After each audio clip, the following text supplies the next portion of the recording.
Would I Lie to You? Strictly a Lady, Claudia Winkleman. Chips and Gravy, Jason Manford. And their team captain, David Mitchell. And facing them tonight, she's a comedy character, Miranda Hart. He used to be a barrister, Clive Anderson. And their team captain, Mitchell Mack. And here's your host, Brydon.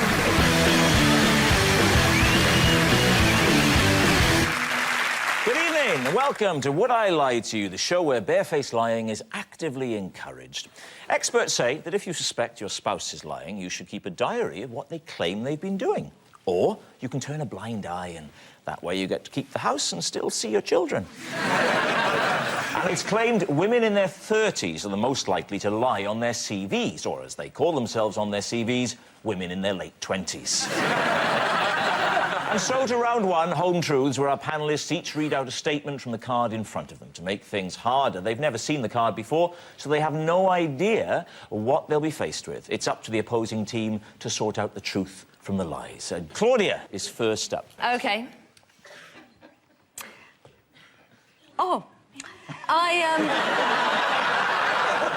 Good. I once put nail polish remover in my fish tank to give my goldfish more energy. Ladies team, quiz her relentlessly. When was this? I was small. I was 5, 6 when I had goldfish. They were lovely, sweet things. What happened to the goldfish? They were fine. They were fine. They survived? Yes. I didn't put the whole bottle in. I just put a tiny, just like a little bit, just to give them a bit more pizzazz. I should say at this point to people who might be watching at home or just in Dixon's window that we don't encourage interfering with fish in any way. How many goldfish did you have? I had 2. 2 goldfish. What were they called? Rabbit and cat. What was your rabbit and your cat called? Was your cat called Dog? No. Was your mum called Dad? I was... My mum wasn't. Why did you think it would give them energy? Because I thought they were looking a bit sleepy and they were never really doing enough hoo-ha. So I put it in a bridge, and what you want them to do is play hide and seek and hide under the bridge and then come up and go weave through the green, the pond life, the water, the plants. Yes. Do you think David Attenborough's job is threatened by you? The point is when you buy freshly cut flowers, they often say put in an aspirin or some nail polish remover and it will just make them for longer. Whoa. I've never heard that. I've heard aspirin, but not... Why would you give aspirin to flowers? It's because they got a headache. I don't think it's their feet that are hurting, surely. So that's when you see a bunch of flowers, you think they're silently going, my feet! Well, no.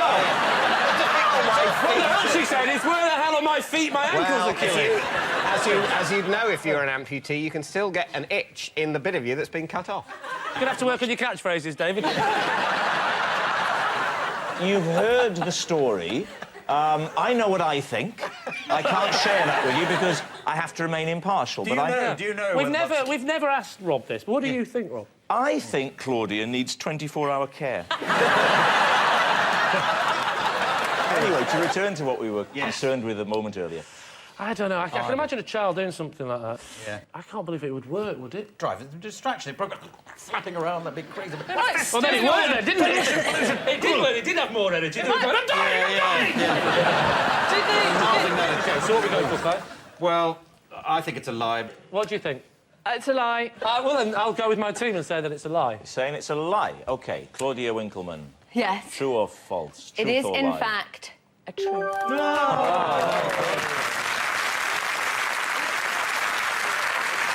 Yes, it was true all along. Claudia did once put nail polish remover in her fish tank to give her goldfish more energy. That was the last time in her life that Claudia Winkleman wasted a single drop of makeup.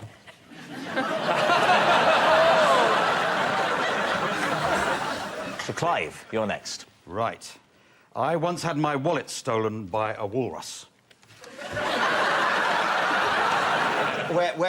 What's the context? The context? It's not that long ago, actually. I was in Greenland, making a radio programme to look at Inuit ways of dealing with criminal justice. And what was the walrus Doing, right? Why was he involved, this walrus? There was a sort of I wouldn't call it a zoo, more than a menagerie, sort of by the sea, with a variety of animals there. And there was like a sort of tamish walrus there. I had my wallet in my hand, because I'd actually, for once, paid for something on a trip for the BBC. Now, this will be implausible, obviously. And I put it down, and it sort of picked it up as though it was going to eat it or something, sort of, and then dived in the water, and we never got the wallet back. So. Wait. I have many questions. Yes. What were you buying in this menagerie? You've got your wallet out to what? Wait, this is just to get in. I'd taken my wallet out to pay for the... Wait, so the walrus is right by the entrance? It was a cross. That's crazy. Did you have to ring, like, the card company to say, Have they been stolen or lost? Yes. Well, sort of stolen. Yes. But it was a walrus, so... It was hard. If there's any sort of transactions on it, they'll probably all be under sea. This may be a scam, for all I know, that they then dive down afterwards and Identity theft. That's what you're worried about. A walrus. just walking around. Do you remember me? How did it take it? I mean, what... It was a sort of tame walrus, and it's sort of... Could you play me? Look, could you play? Right, which one would you want to be you? A very valuable reenactment. Right, I'll be you. You're just holding the wallet there, and it just went... and just kind of knocked it and then grabbed it there, and then went into the water. Knocked it and then grabbed it. So flicked it out of your hand. This is what I recall happening. And were you very badly splashed? Were you very grumpy about it, or did you all... I was certainly grumpy about it. Yeah. I'll play you being grumpy. Yeah, reenact. When you're doing trips like this...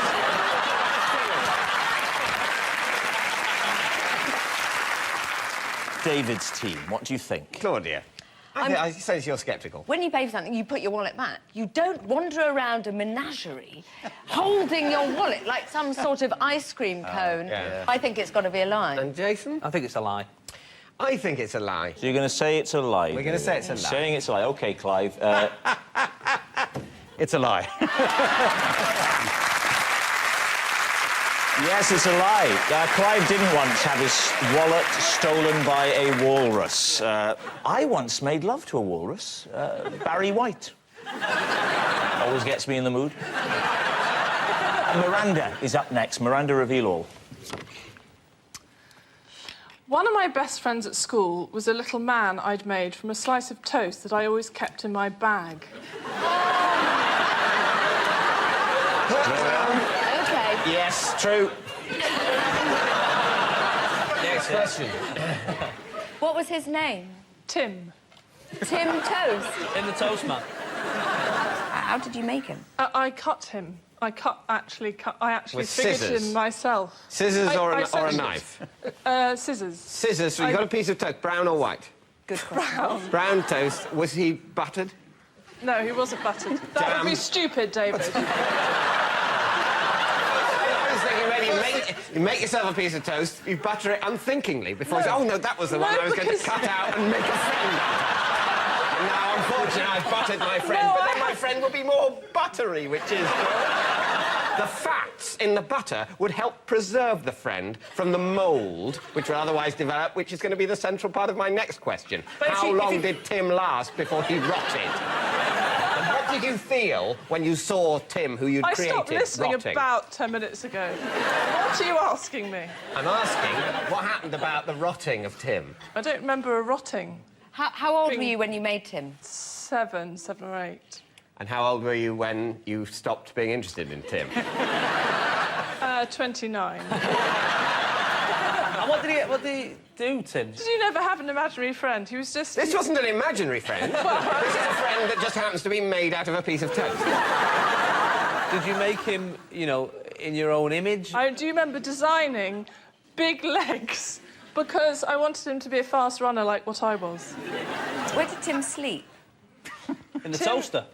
I mean, did you take him to bed?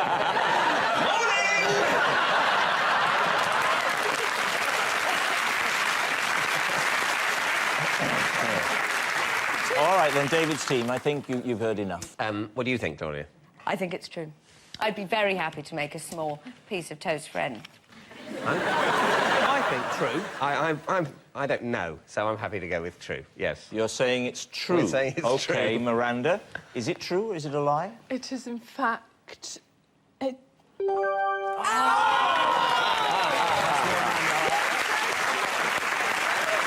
done. It was a lie all along. One of Miranda's best friends at school was not a little man that she'd made from a slice of toast. Well, it makes sense now. A little man who lives in a woman's handbag is both the plot of a charming children's story and grounds for committal to a psychiatric institution. Our next round is called The Ring of Truth, in which I read out amazing celebrity facts, and all our teams have to do is decide whether they're true or not. What could be simpler? Lee, take a look at this. Have you ever met Jodie Marsh? Yeah, I met her at a book signing, and that's clever, she wrote her own book. What do you want to do in life? I'd like to be, like, just like the next Jodie Marsh and be, like, famous and that, and then when I got too old to do that, I'd like to be a writer, because I like writing. I've already started writing my autobiography and I'm dead young, but I can just carry it on. What is your book called? It's called Ups, Downs and Wishes. Why? Because it's got, like, all the ups in my life and all the downs and all my wishes.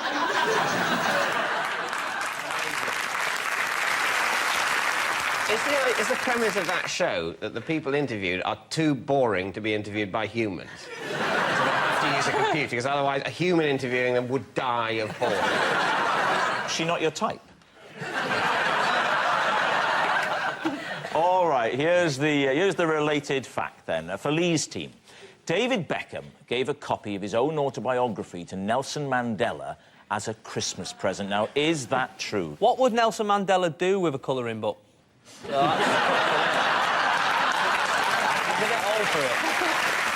It's more like to give him a football or a shirt, though, wouldn't he? Or something like that. Or a pair of boots. But he's 90. He could always... What's he going to do with the boots? With the football?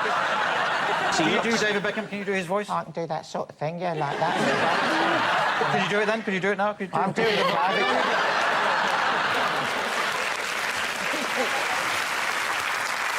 For Nelson Mandela's 90th birthday in 2008, David Beckham sent this message.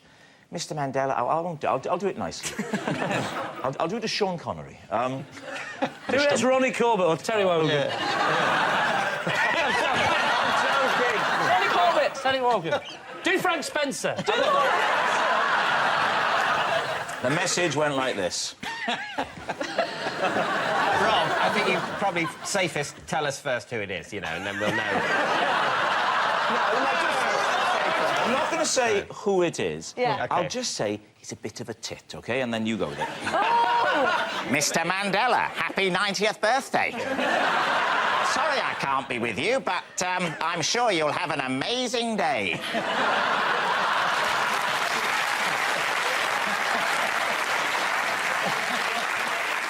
Lee's team, what's your guess? I think it's not true. I think he gave him something else, but I don't know why I say that. I reckon that's true. Truth, lie. I'm going to say... truth. You saying it's true? Gripping the desk, man, for goodness sake. It's all right. It's a panel game. That's not the desk. You're saying true? Yes, it is true. David Beckham did give a copy of his own autobiography to Nelson Mandela as a Christmas present, as if the man hadn't suffered enough. Not so much a long walk to freedom, more a short walk to the bin. So at the end of that round, David's team have 2 points and Lee's team have 2 points.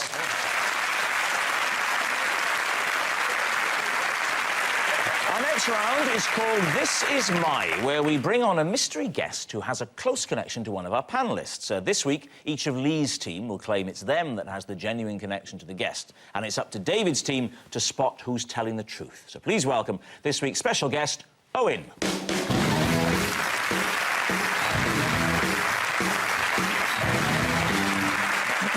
So, Miranda Hart, what is Owen to you? This is Owen, and he stopped me attending his yoga classes because I couldn't stop laughing. Right. Lee. This is Owen. He's a professional juggler, and he's teaching me to juggle. Right. And Clive, how do you know Owen? He is my builder, and in fact, he was working on my roof once and fell through it while I was watching television.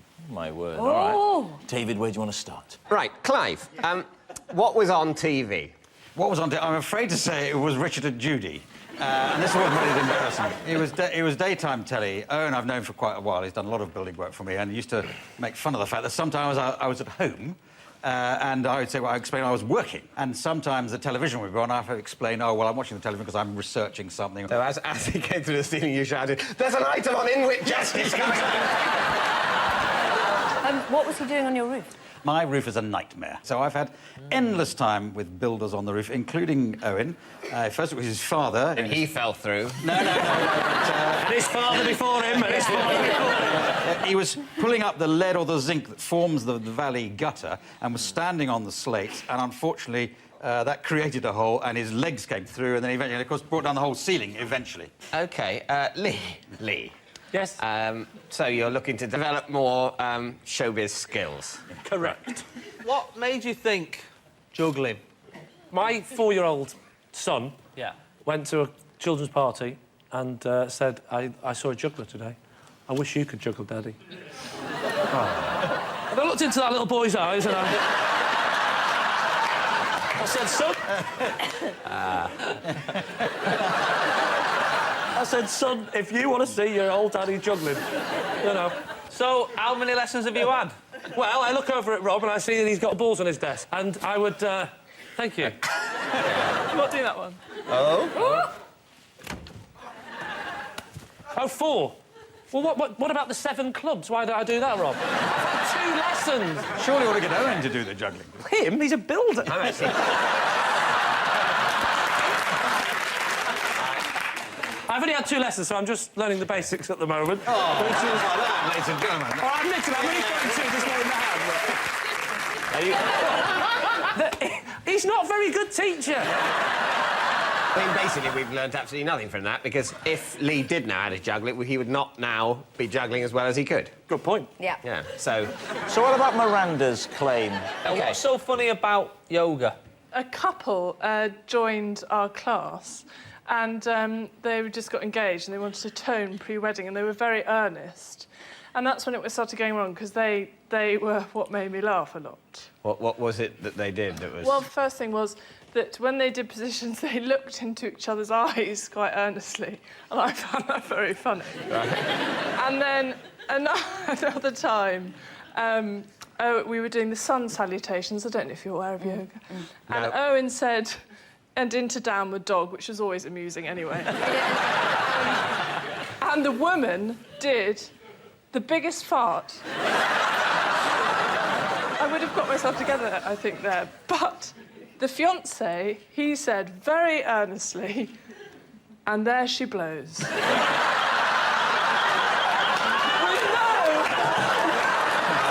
OK, we need an answer.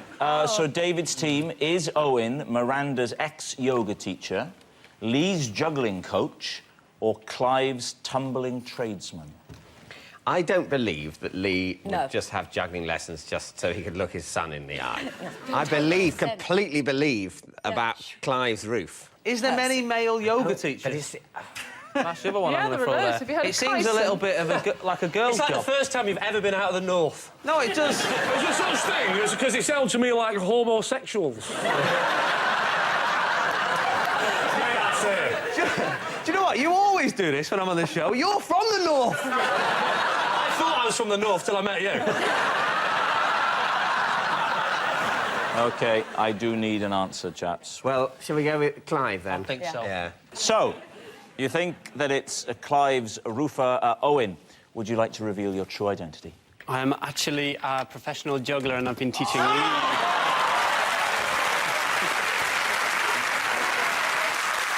Fooled you, Mitchell! Look at these go! Look at these babies! There's the full shower! Like that! There's the big finish! Look at that! What about the kids' side of things? My kid genuinely went to a birthday party and came home and said, I saw a juggler, it was the best thing I've ever seen. I wish you could do juggling, Daddy. Aww. Oh. That's the kind of man I am, girls. Yeah. So if anyone's up for it... Yeah. have to say, when you hear things like that, it just adds to the mystery of why the social services took them away, doesn't it? Yes, Owen is teaching Lee to juggle. Thank you very much, Owen. Which brings us to our final round, quick-fire lies, in which our panellists lie not only through their teeth, but, of course, against the clock. Starting with... it's you, David. I was thrown out of a nightclub for refusing to stop dancing on a table. There we are. What was the name of the nightclub? It was called Cindy's. Cindy. This is taking on a whole new... What sort of... David couldn't think of a name and went, think of your dolls. Cindy's. Why were you on the table? What was the occasion? It was just... there were just a group of us went to this nightclub, you know, on a Saturday night, I think, and got very pissed. When they said, please stop, Yeah. what did you say back? Hammer time.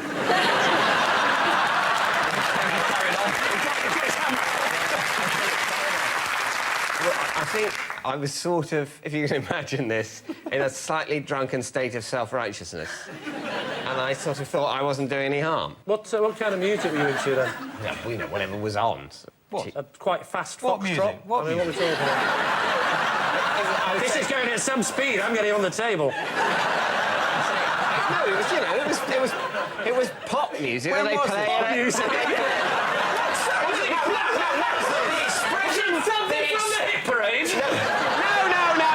The expression pop music is totally legitimate. It is not in the same category as talking about the hit parade. You can say pop music without turning to tweed.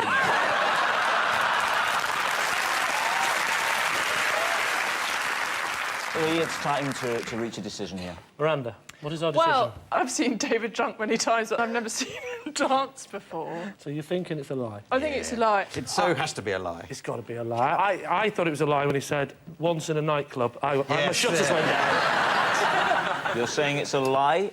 David, is it the truth or is it a lie? It is a lie.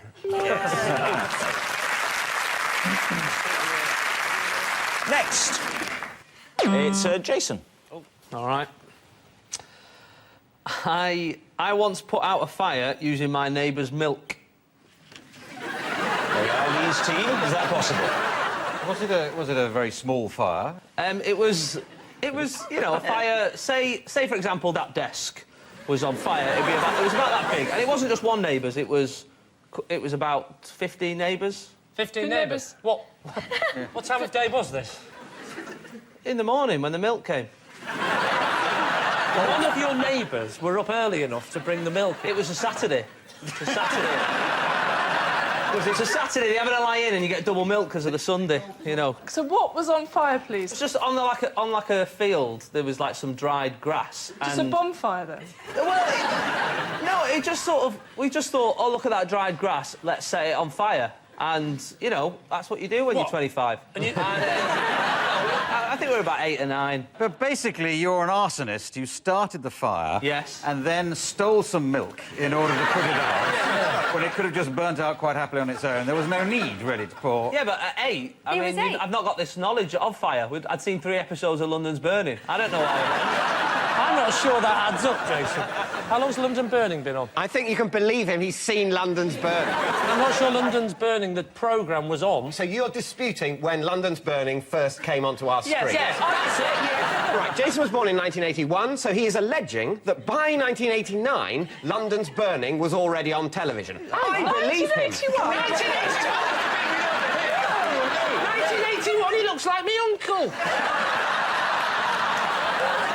Anyway, can we get back to the story? How far did you have to go to get the milk? I was a kid, I didn't measure it. I mean, about... Give us a rough... 12 and a half metres. About 12 and a half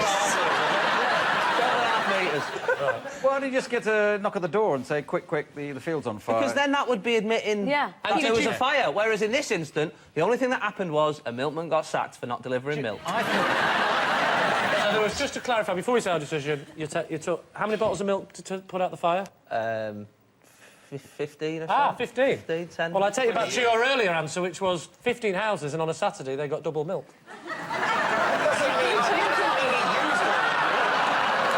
It's very fair minded, he took 1 pint from each house. So what are you going to say, Lee? What are you going for here?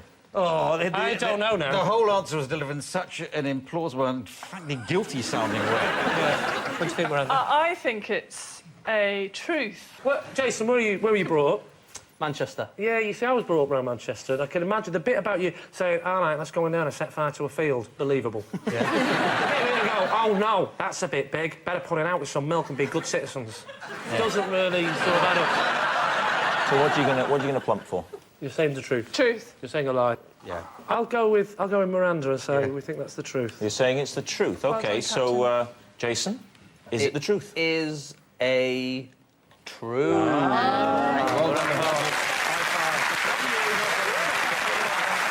Next, Claudia Winkleman. Hey! Oh, possession. Ah, now, there's a box just behind the stage there, Claudia, if you'd like to get the box. Hold on, bear with me. Take out its contents. OK.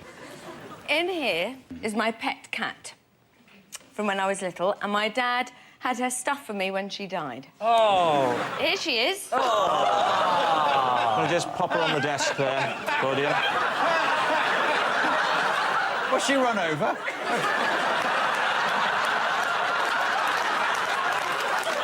Did you want your father to stuff your cat? No, once but it I was died? so devastated, I was so upset that she died. So my dad, as a present, gave her to me, all stuffed, and she came to my wedding.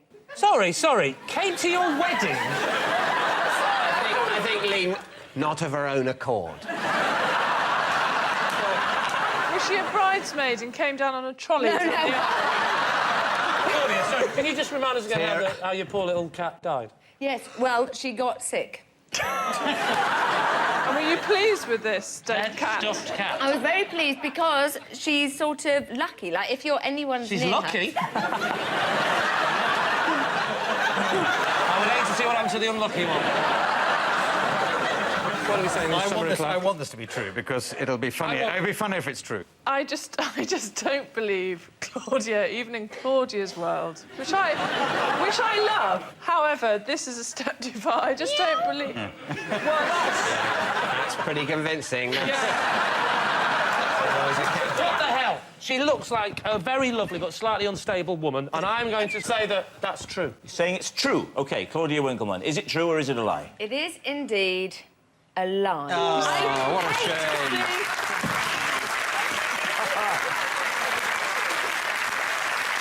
It's a lie.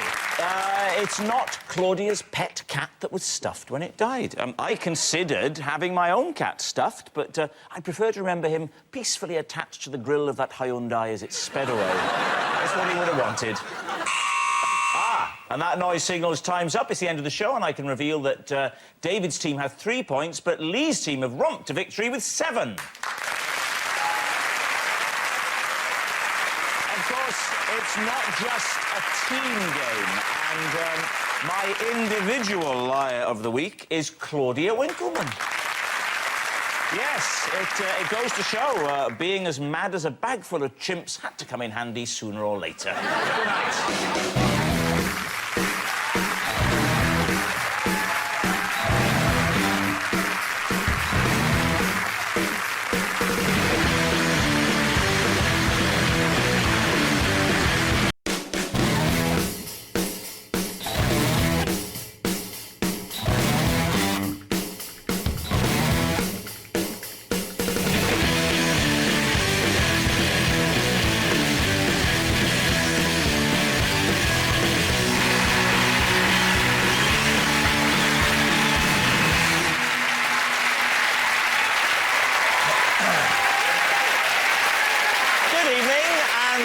Welcome to Would I Lie to You, the show where fabrication is the name of the game. On David Mitchell's team tonight, star of the award-winning sitcom The Thick of It, who says most MPs claim to love the show. My God, MPs will claim for anything. It's Rebecca Front.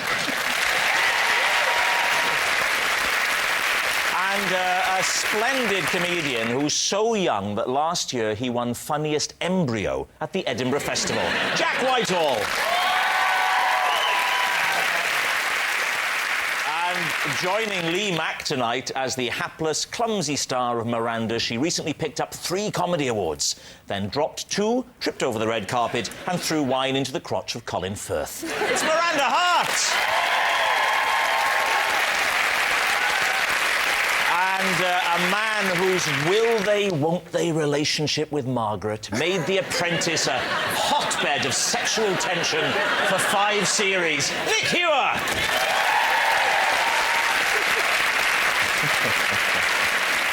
And we start with round 1. It's Home Truths, where our panellists each read a statement from a card in front of them, and to make things harder, they've never seen the card before, so they have no idea what they'll be faced with. It's up to the opposing team to separate the facts from the fibs. Nick, you're going to be first. When filming is over for the day, Lord Sugar and I sometimes wind down by playing ping-pong on the boardroom table. That's a hell of a story. True. David, what do you think? Have a minute just to let it sink in. You don't play on a proper table tennis table. No. You just play on the boardroom table. You can buy... it's underneath, actually, in the boardroom. It's rolled up, and then you unroll it and you clamp it on the boardroom table, stretched across, and you're in business. So is it just a net, or is there also... No, we don't have the lines. A mat with lines? No, No, it's just... the table is slightly bigger than regulation size. Right. Is it not also curved? Curved? I thought it was curved. Is it curved like... You're thinking of loose women. It's difficult to tell watching on television, but how much room is there at the ends of the table? Oh, plenty.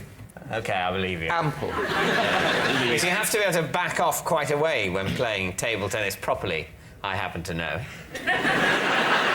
Can we stamp on this immediately? Lord Sugar's boardroom is plenty big enough for almost everything. And yet, you play table tennis. Where do you keep the bats? Are they under the table during the... Under the table. She's left now, hasn't she? Under the... Not Margaret, no. I'll tell her. Not about Margaret. Margaret's no bat. Tell us how this whole thing started.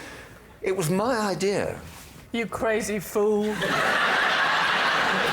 was my idea. No, but the point is that it's a fairly long, drawn-out process. It is tense. It is nerve-wracking, particularly for Karen and I, because we don't know what on earth's going on. It's only Lord Sugar who's master of all this. And I just sort of murmured to him once that I find this very difficult. And he said, well, look, don't worry. Next time I'll bring in a net and some balls and some bats. And it'll help you relax. And it grew out of that.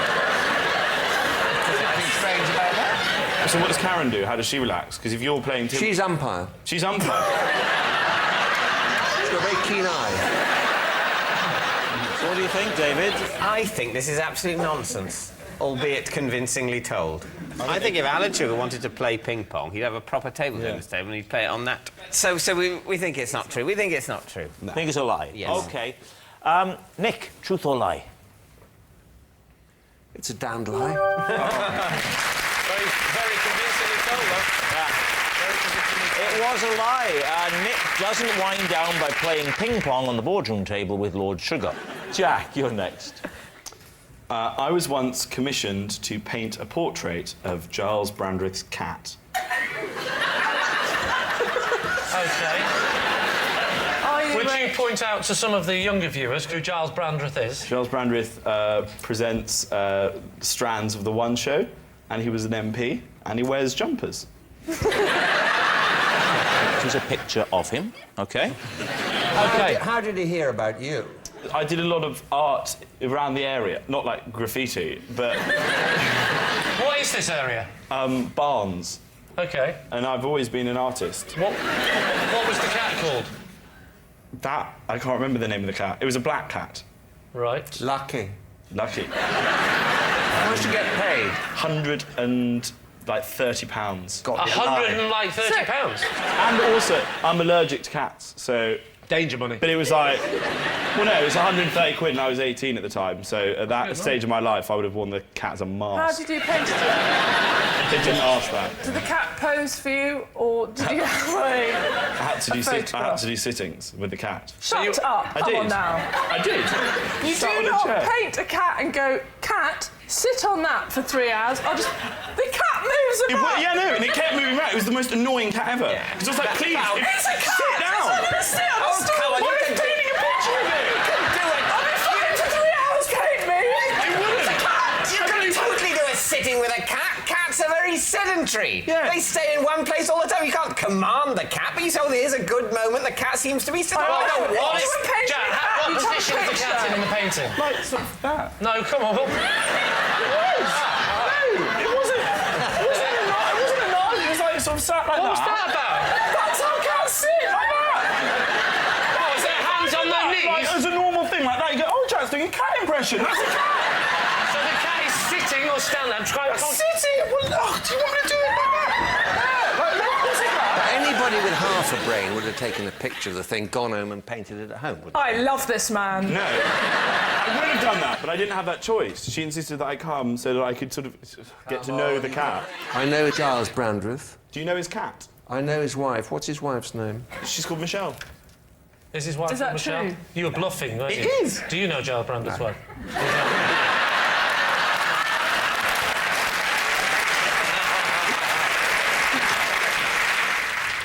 So you were quite a good artist, were you? Reasonably good if he's paid £130. Yeah, I okay. was... No, that's fine. Stay there. Draw me a cat. Right.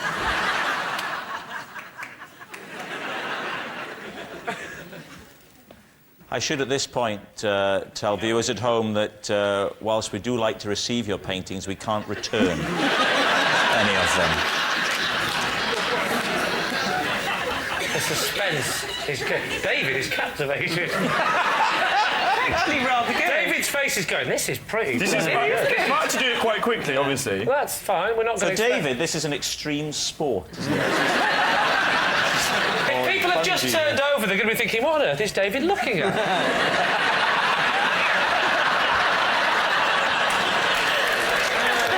OK, Jack, reveal the cat.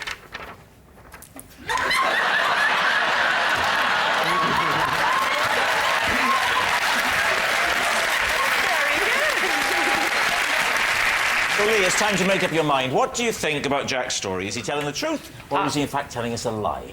I'm right down the middle. Because Giles, does he know you at this point? No. He knew me through the family, through Mother, and then my mum. He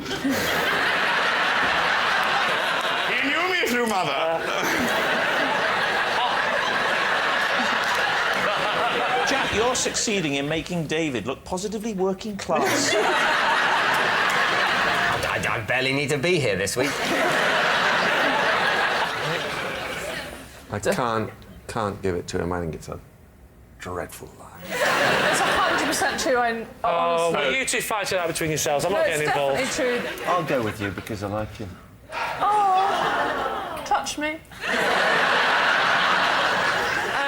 OK, they're both saying true, and I don't want to argue with the team, so I suppose... OK, you're saying it's true. Jack, true or lie? It is true. Well done, team. Yes, it's true. And this is the most exciting part of all.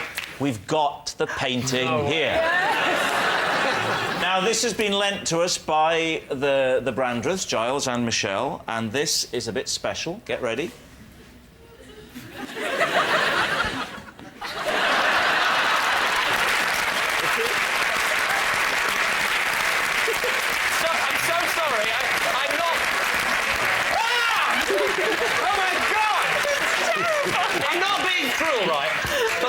A bit like a dog to me. Well, here's the thing. That is the most canine cat I've ever seen. Here's the other thing. We've also got a photo of the cat, and we're going to do a very modern split-screen effect. Look at this. Ready? Look at that! It's not bad. That is eerie. I was like 17 when I did it. Yes, it's true. Jack was commissioned to paint a portrait of Giles Brandreth's cat. Our next round is called This Is My, where we bring on a mystery guest who has a close connection to one of our panellists. So please welcome this week's special guest, Zazie.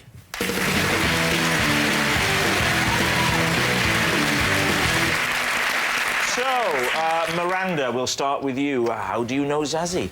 This is Zazie, and we once had a trial together for a professional ladies' football team, but we didn't make the grade. There we are, Miranda's footballing friend. Lee, how do you know Zazie? This is Zazie. I once cut off her ponytail on the school bus, thinking she was my mate Paul. Right, Lee's short-haired schoolmate. Nick, what's your relationship with Zazie? Zazie, my neighbour's daughter, she offered to mend my computer and inadvertently emailed to everybody in my address book a picture of my big toe. So there we have it. Miranda's failed footballer, Lee's cropped classmate, or Nick's accidental emailer. David? So, Miranda, what was the professional football team you tried out for? It was for QPR Rangers. No, QPR. So, what age were you? About sort of early 20s. Early 20s? So, isn't that quite old to be breaking into professional football? You haven't seen QPR play, have you? What position did you play? Well, we were just sort of tipping up. And seeing. So just seeing...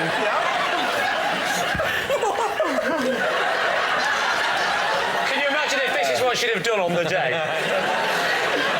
A lot of happy memories of your footballing past, obviously.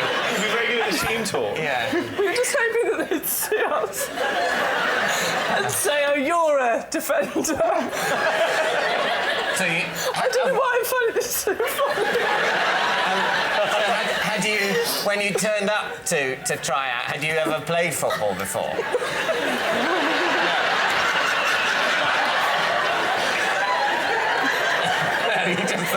You thought if football's probably not a thing that involves practice. You've either got it or you haven't.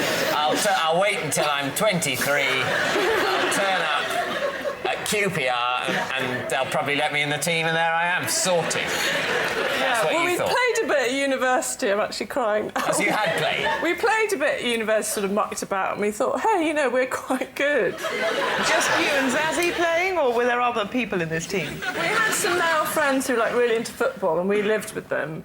And we, one day, probably, you know, trying to impress, said, we'll come and play football with you. And so they were thrilled. So you went... And they said, hey, you've got some skills in it. OK. So, Nick, what went wrong with your computer? What was... Running slow. Grindingly slow. And why didn't you contact someone, you know, a proper computer person? No, or maybe she is a proper computer person who happens to be your neighbour's daughter. Very simply, because we know them very well. I know that she did a computer course at university, and why would I go out and spend a fortune when Zazie can come in for a tenner? And why was there a picture of your big toe on this computer? No, one of the issues was it obviously was clogged up with stuff, and I needed it purged. And I told her that there were various folders that needed to go. My medical folder had to be deleted. A number of other folders I had to get rid of. My doctor is in London. We live in the country. I had had a very, very nasty accident. Stubbed my toe. Heavy bruising. The threat of a lost nail. And I thought that I would email it to the doctor, and he would then email back advice. Anyway, that was some time ago, and I wanted it now deleted. And, of course, she wasn't quite as good at her computing skills as I had hoped she was, or indeed that she had claimed. You are terrifying. No. I don't like to say this in front of her, but she had been drinking. And she pressed the email thing, and 700 people, including business contacts, serious people, were emailed a picture of this battered toe. Including Sir Alan Sugar? Yes. He was the He first received to a get it. picture of your toe. He sent one back of his. So it was actually quite a bruising experience because people didn't find it at all funny. Lee, yes. You pronounce Zazzie's name Zazie. That's the kind of guy I am. I'm a maverick. And you were at school with Zazie? Well, I was, yes. And before it's pointed out, I was in a different year, yes. OK. How much older? I think there was about 4 years difference. Right.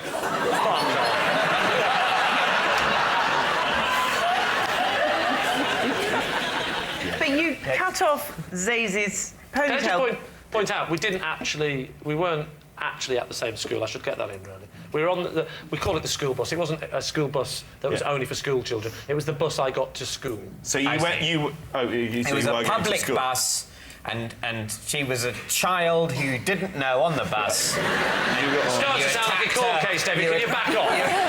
And you attacked her head with a sharp object. I didn't attack her. I did not attack a child. But you mistook a child's head for the head of one of your friends. Yeah, I was about 15. She was, I don't know what she was, but she looked like... She looked like... Why did you want to cut off Paul's ponytail? Well, Paul's ponytail I've always found a little bit annoying. I mean, let's face it, have you ever seen a ponytail on a man and not wanted to cut it off? It's still a bit of a step to actually have a go, isn't it? Because after all, it's up to people how they have their hair. It's not up to you, is it? Trust me, David, if it was up to me, you wouldn't be having your hair like that. Yeah. Likewise. Thank you. Was Paul somewhere else on the bus? Yes, Paul was sat next to me and he went, hey, go over there and cut my hair off. Why don't you go? It's quite... All right, Paul, stay there, I'll do it now. So I was a gullible fool. This is an environment which you don't know Paul's on the bus at all. No. Paul, I you don't just see the back of a little girl and go, there's Paul! Where are my scissors? I thought you might know Paul was somewhere on the bus, and then you see the ponytail, and you've only got a moment, quick snip. You don't even know Paul's there. You're just seeing ponytails and snipping away, despite the fact that Paul is apparently wearing a little dress. So David, what are you thinking here? I'm slightly inclined to believe Lee. What do you think about Miranda's story about the football trial? That very much came to life, didn't it? You certainly seem to know a lot about football, so I was impressed with that. I think it might be Nick and his suppurating toe. Emailing of the toe. And what about you, Jack? I reckon it's Nick. And what about you, David? Well, I don't know. I'm stuck. Okay. But my two teammates agree, so I'm happy to go along with that. You're saying that it's Nick. And it's the toe and it's the email. Yeah. Zazie, would you please reveal your true identity? I'm Zazie, and Miranda and I once tried out for a professional football team.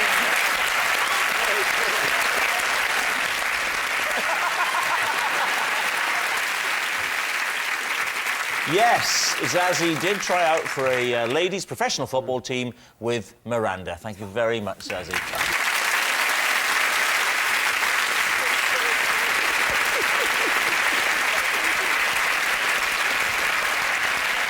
Time now for some high-speed lying in our final round, quick-fire lies. And we'll start with David Mitchell. I killed a rat with my BAFTA.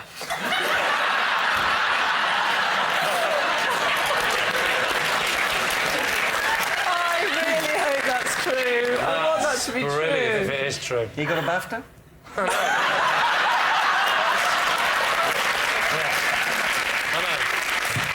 Where was the rat? The rat was in some bin bags that were sort of outside, on sort of round the corner from my kitchen. Can I ask a question? Is this the BAFTA you won when one of the other nominees was me? I don't want to make you feel small, Rob, but it was the other one. How did you kill it? I didn't mean to kill it. Whoa. You didn't mean to kill it. Just meant to reward it with the BAFTA. No. Yes, I run into the flat. Yeah. I grab the BAFTA. Where is the BAFTA, the flat? It's on a bookshelf. Right. On display?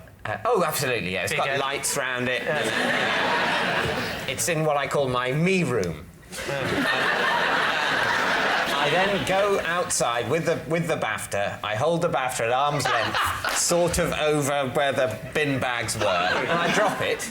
And you then get scuttle around the corner. Do you drop it with the idea of just shoo? That sort of... Sort of shoo, but maybe I'm entertaining the possibility of injuring it, and I don't like that side of myself. And by absolute coincidence, it's landed right down on the rat. Bang. Wow. And then there's silence. Look at you. Now, that's where you're wrong. Right. Why? You get a squeal. Just a little, I'd like to thank my family, and then it would die. I know about rats. So have you killed the rat? Yeah, my dogs kill rats. And did it squeal? Squeal like hell. Well, dogs are much crueler than BAFTAs. True or lie? Ooh, I'm really torn on this one. What do you think, Nick? No, you attack a rat from a distance. You do not go hunting into your me room looking for something heavy. You think it's a lie? You're not sure? I'm utterly confused. Well, then I'm going to go for lie, but there's a bit of me that just thinks it could be true. Yeah, I'll say lie. It's a tricky one. Saying lie? Yeah. David, truth or lie? It is a lie.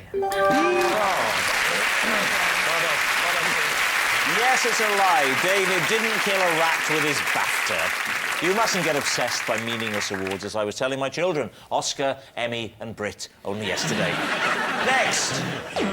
That's me. This is the sweatshirt that my wife and I put on together when we are cozying up on a chilly evening. We call it the cuddle jumper.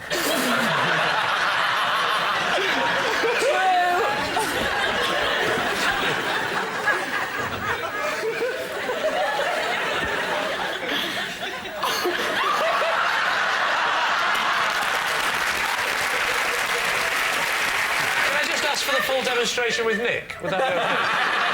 Can we see a model? Nick, can you model with Rob the cuddle jumper? Prefer not to. Well, yeah. We all prefer not to. That's why I got in quick. Because I know where it was headed. Yeah, you can cuddle up with him, and you can. Have to get in there. Come on, Nick. I know you've not done it before. Think of yourself as a bit of an apprentice with this. There we go. Stick your. How do we...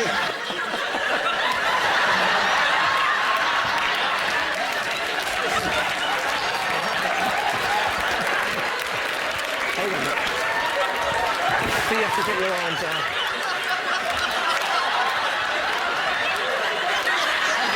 That's better.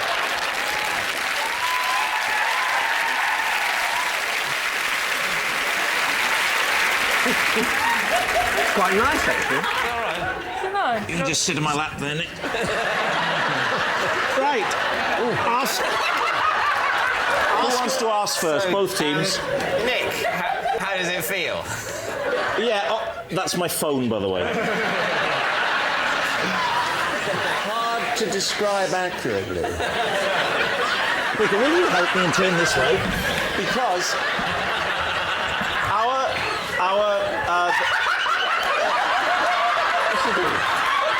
I'm not doing anything.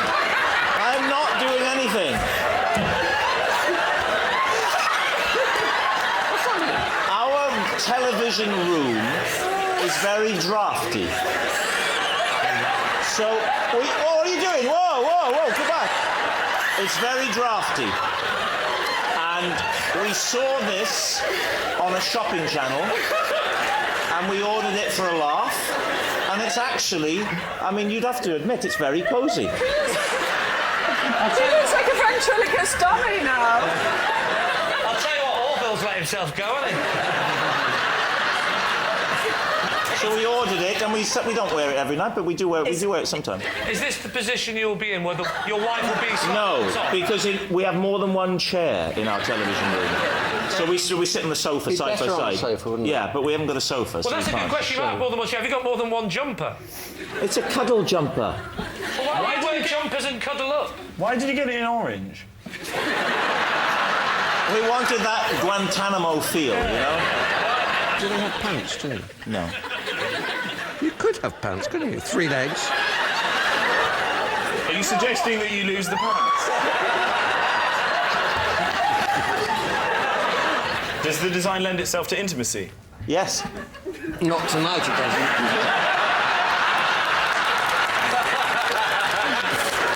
Time for a guess. What are you going to say, Lee? Miranda. I just really I want to get in your jumper now.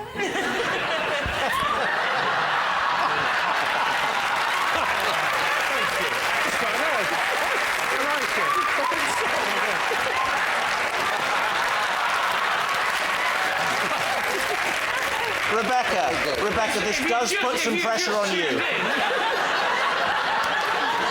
the mine on David's trousers. So what do you think, Lee? I don't want to rush it, I'm really cosy. So what are you saying, truth or lie?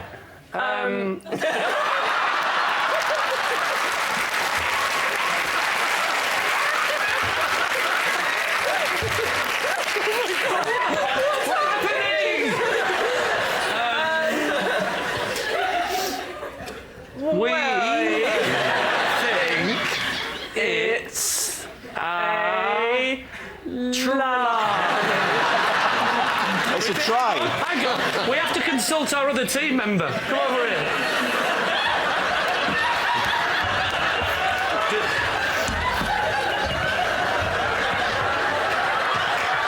Do we think it's true or a lie? I don't know what the question is. The question is, does he cuddle up to his wife with In his this jumper? No. No. Nick! He's got strong thighs, this boy. Yeah, and you've got a very bony bum. David, what about you, Rebecca and Jack? What do you think? I think it might be true. I think it's true. In a bizarre, perverse Quick as you like. universe. We'll go for true. You're saying true, and what are you saying? Oh, I forgot. Let's go back and ask Nick. We said it's a lie. You're saying it's a lie. Well, I can tell you, it's actually a lie. Now what do we do?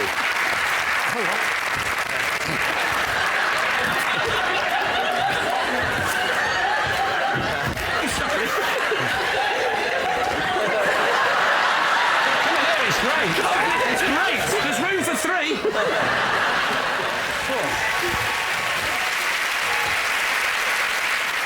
Yes, thank goodness it's a lie. It isn't the sweatshirt that my wife and I put on together when we're cozying up on a chilly evening.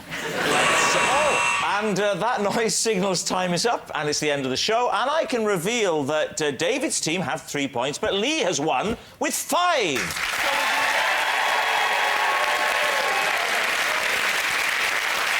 But it's not just a team game, and my individual liar of the week is Nick Hewer.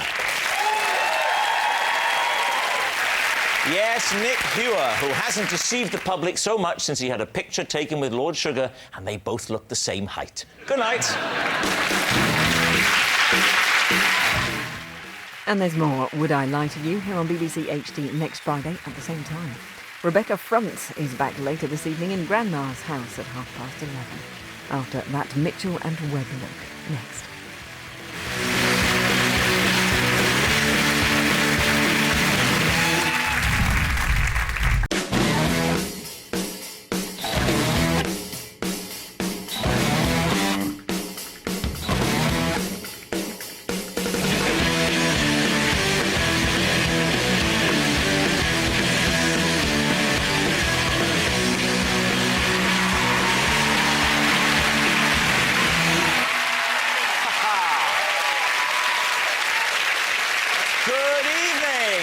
Welcome to Would I Lie to You, the show with tremendous truths and humongous lies. On David Mitchell's team tonight, a man whose TV show is called Richard Bacon's Beer and Pizza Club. Not only is it good fun, but if it comes on TV more than 5 minutes late, you get free garlic bread. It's Richard Bacon! And the man who gave us Touch the Truck, Pets Win Prizes and Hole in the Wall, yet still no BAFTA. It's Dale Winton! And on Lee Mack's team tonight, a TV presenter who's so immersed in the culture of horse racing, when she buys a new pair of shoes, it's all she can do to stop herself nailing them on. It's Clare Balding! And a comedian and star of the very realistic Call the Midwife. I didn't watch it myself. I just stayed the other side of the screen and offered encouragement. It's Miranda Hart! And So, we begin with round one, Home Truths, where our panellists each read out a statement from the card in front of them. And to make things harder, they've never seen the card before, so they've got no idea what they'll be faced with. It's up to the opposing team to sort the fact from the fiction. Dale is first up tonight. OK. As a child, rather than sleeping with a comfort blanket or teddy bear, I slept with a potato. Lee Mack, what do you think?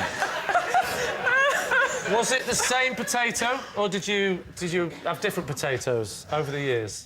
Well, that was the problem, because you get attached to a potato. So, when you get attached to a potato, it's rotting a bit, but it's your comfort. It's like your teddy bear's, it smells of your old teddy bear, or whatever it happens to be. The potato is my favourite potato, and I used to draw on it. So it was one potato the whole time? The actual truth is, it was taken away from me, and I cried and I cried and I cried, but they threw it out. So it took me like another 3 or 4 weeks to get used to the new potato. Dale, did they have names, your potatoes?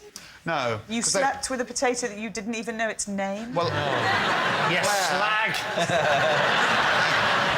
Did you hug them? Did you have them close to your face? I used to put it on the pillow like that, and I used to bash it. What? Why did you bash it? Is that how you show love, Dale? What's the bashing? Well, I used to like the dent it made in the pillow. Oh, so you'd bash it onto the pillow, and then you'd sleep... And then I would take it out, so that's where you're going to bed later. Be honest, Dale. Is the truth of this story that your parents would shout through the door, "What are you doing in there?" And you'd say, "Nothing, just bashing the potato"? You haven't asked me why I stopped, and this is why you'll realise... Dale, why did you stop? Because Mrs. Marks, who was our next-door neighbour, I heard her talking to my mother in the driveway, and I heard Mrs. Marks say to my mother, "Is he still sleeping with a potato?" I think that they've been talking about it, and she probably said to Mrs. Marks, "Did any of your children ever want to sleep with a potato?" So what are you thinking, Lee? Miranda. I sort of want it to be true, because he's so sweet. Yeah. I do think the two winning things are that that's where you're going to sleep, and Mrs. Marks. What do you know? Is he still That's the sleeping thing. with... I think Mrs. Marks exists. Yeah. And I like Mrs. Marks. I like what she represents. She represents the sanity of the street. And the beauty Whereas is... the Wintons, they're all over the shop. So what are you going to say, Lee? What's it going to be? What do you think? I think do you think it's true? I do think it's I true. think it's true. All right, I'll go with my team and say that it's true. You're saying it's true. OK. Dale Winton, the potato in the bed. Was it the truth or was it a lie? I have slept with many things over the years, because I'm a very old man, but I have never slept with a potato. It's a lie! Yes, it was a very convincing lie. As a child, Dale didn't sleep with a potato. Richard, you're next. OK. When I worked in McDonald's, my long-term girlfriend joined the queue to my till, and when she got to the counter, she dumped me. Lee. So how old were you? I was 18. I think I was 18. OK, so you're 18 years old. How long did you consider a long-term girlfriend to be when you were 18? Well, she was actually my first girlfriend. Her name was, presumably is, Kate. Not in touch, she could have died. I mean, I don't know, you know. But, Yeah, look on the bright side. Kay dumped you. Was she special? She was. She was. It's a special K joke. I'm not explaining them all. Oh, Am I allowed to mention special K, Rob, or do I have to mention crunching on cornflakes? Well, I think when it comes to breakfast cereals, there is one that stands head and shoulders above all the rest. So how long was long-term? 2 years. But when you're 18, that's a long-term Can you relationship. remember what she said to you? I can't actually, Miranda, no. But what made it doubly heartbreaking was I loved that job, and... What? Well, you didn't get a sack, did you? Well, no, but I loved the job, and then she came in and broke my heart at this place that meant so much to me, and that added to the emotional impact of what she said. What was it about the job that you loved so much? Let me tell you a fact about this place. This is amazing, right? The regular meat, which is the meat that goes in their signature burger, it goes from frozen to fully cooked in 44 seconds. I found this amazing. Fascinating. Well, I wonder why she dumped you. I thought... I think we should get back to the girl. Well, she got to the front of the queue. She dumped me there and then. And I left my station, didn't serve the other customers, and then I went to the storeroom and I sat on a box of gherkins. And I cried my eyes out. Oh, that's gherkins for you, though. Kay put in her order. She puts in her order and says, I would like burger. Oh, Kay. Oh, that changes everything. What's her name? Kate. Hang on, Richard, what's her name? Special K joke doesn't work. I didn't want to say anything. No. Kate. Kate. Kate. Yeah. I thought it deserved a bigger laugh. I wondered why the hell you said it. They're always trying to work it round to crunchy nut. Leave him alone. I don't. Richard, you be young Richard, OK, at the counter of this fast food outlet. OK. David, you are a normal customer. Okay. Dale is Kate. Oh. Could I please have a fillet o fish, but with no cheese? Hold the cheese, and put the cheese on the chips, please. But not with cheese and bread. Excuse me, where are the toilets? They're actually just next to my till, actually. The door's just about there. I'll, see you later, Kate.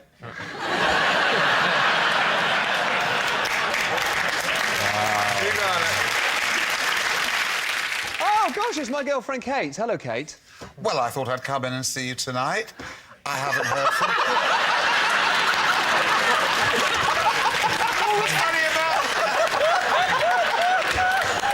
Oh, it's Meryl Streep in The Iron Lady.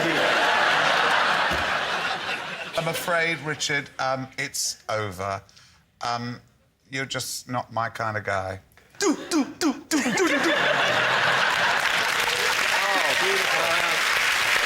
beautiful. So what are you thinking, Lee? Does this sound credible to you? I'm suddenly going truth, and I think he was dumped in a queue at said burger joint. I find it staggering that he remembers all the facts that he remembers about how long it takes meat to defrost, and yet he cannot remember what she actually said There's when an she got answer to to the that. front of the queue. But is he... The answer to that is he's a man. So, Lee, what's it going to be? Truth or lie? Are we going... You're saying lie, Claire? Is that what you're saying? Miranda says true. Yeah. Go on, we'll go with Miranda and say it's true. You're going to say it's true? OK. Richard Bacon, was that the truth or was it a lie? That story is true.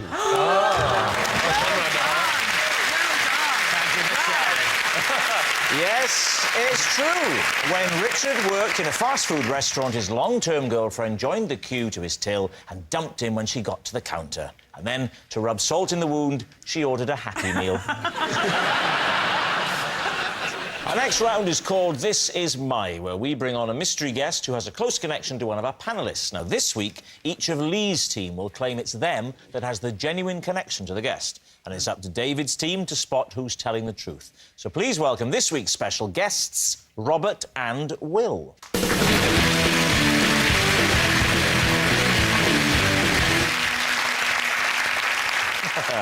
So, Claire, what are Robert and Will to you? This is Robert and Will. They do my garden, and to avoid the embarrassment of me ever getting them mixed up, I call them both Barry. OK. Lee, how do you know Robert and Will? This is Robert and Will. I once used them to convince an audience I could teleport people. And finally, Miranda, your relationship with Robert and Will? This is Robert and Will. I was a judge at the Identical Twins of the Year award, and they came third, but we had to disqualify them because it turns out they were two of triplets. Wow. There we have it. So, Claire's green-fingered Barrys, Lee's teleporting twosome, or Miranda's cheating triplets. David, where'd you begin? Explain the rationale behind the Identical Twins of the Year awards. Well, I have to say, when I was asked to come along and judge, I was a little confused, but I think there's a sort of magazine or trade magazine, or it's part, or there was some... A trade magazine? What's the trade? Twins! For the marketing of twins. Twins. Yeah, I've heard of that. I've actually heard of the competition, yes. There is a competition to do with twins.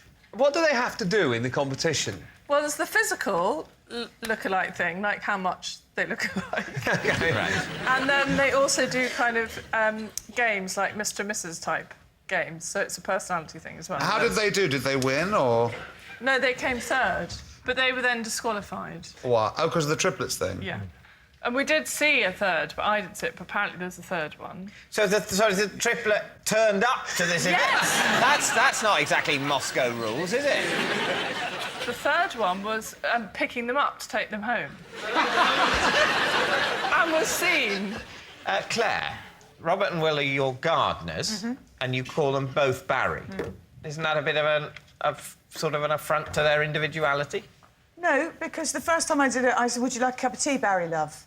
And as soon as you put love on the end of it, they're fine with it. They just smiled and a cup of tea, and they were fine. And do you know, a lot of... when sound engineers work a lot on outside broadcasts, they all call each other Percy. They all call each other Purse, and so they call me Purse as well, and I call them Purse, and I called them Barry. Yeah. Why? Because they work with so many different people, they can't actually remember everyone's names. Are you sure they're not trying to mug you? Purse! Purse! Those nails, they're very clean for gardeners, aren't they? Well, I hope they've had a bath before they've come tonight. No, but they are pristine, beautiful, soft hands. I'm not coming on to you. Richard, if you want to go and have a look, you can. Thank you very much. I'd love to do that. You're not allowed to touch, but you can look. Yeah. Do you want to have a look, Dale? Would you like to? Not particularly. Really? Oh, go on then. I'm now not as attracted to these hands as I once was. There's actually some dirt under the nails. All right. Don't touch, Dale. Just Could look. you turn them over? I feel I should have a look as well. It'll look unconscientious.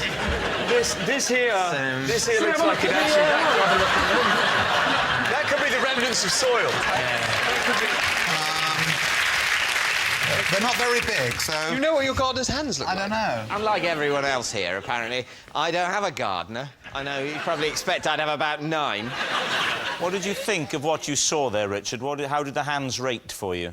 That's actually really thrown me a little bit now, and I sort of slightly regret going over there, to be honest. What did they look like? Well, from this distance, they're beautiful, pristine, manicured hands, and actually close up, there's some dirt under the nails. I hope to God these poor fellas are gardeners. They're not, by the way.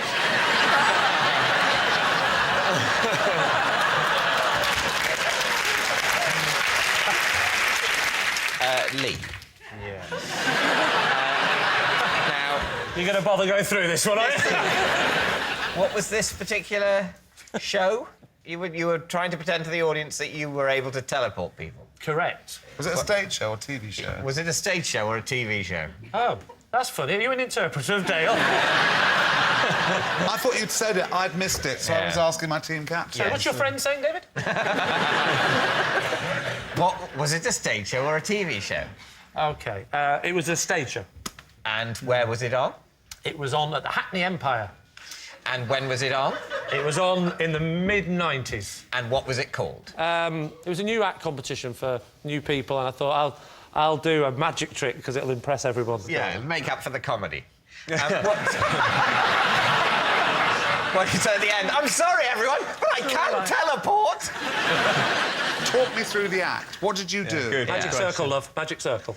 Right. Can't tell you anything. Don't have to tell us. So, what's the illusion we're supposed to be seeing? So I'm not going to tell you how I did it. It's a magic circle. You're not going to say how you made it look as if you teleported. Oh, no. Oh, I see. You're very wise.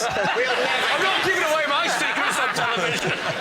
So go on, Lee. What did you do? You're there on the stage. The audience are enwrapped. So I come on and I bring someone out of the audience and then I put them in a box at one side of the stage, or in a cupboard, actually. I put them in a cupboard. And then I do a bit of the showbiz magic. Yeah. Said a few words, not remember now. Might have been Alakazam. And then do the side, and then I open up a box, and out comes the first person who's gone in. Out the other. Well, it looks like that. Yeah. But clearly he was already in the box. And he sits down, and the audience give me a big round of applause. So that's actually quite good. And he goes and sits down in the seat. So you've done the teleport thing. Then what do you do? Straight into the levitation. I'm not an idiot.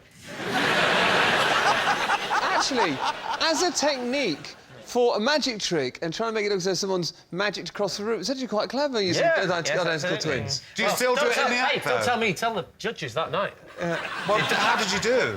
Awful. Came third. Turns out I was a triplet. Right, we need an answer. So, David's team. Are Robert and Will Claire's green-fingered Barrys, Lee's teleporting twosome, or Miranda's cheating triplets? What do you think, Dave?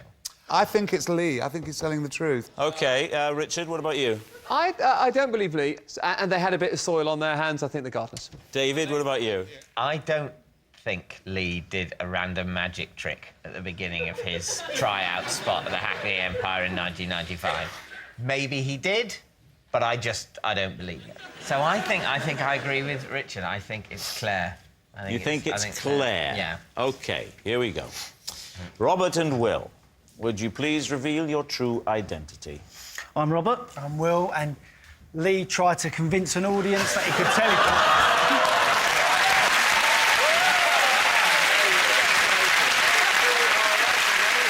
Yes, Lee used Robert and Will to convince an audience he could teleport someone. Thank you very much, Robert and Will.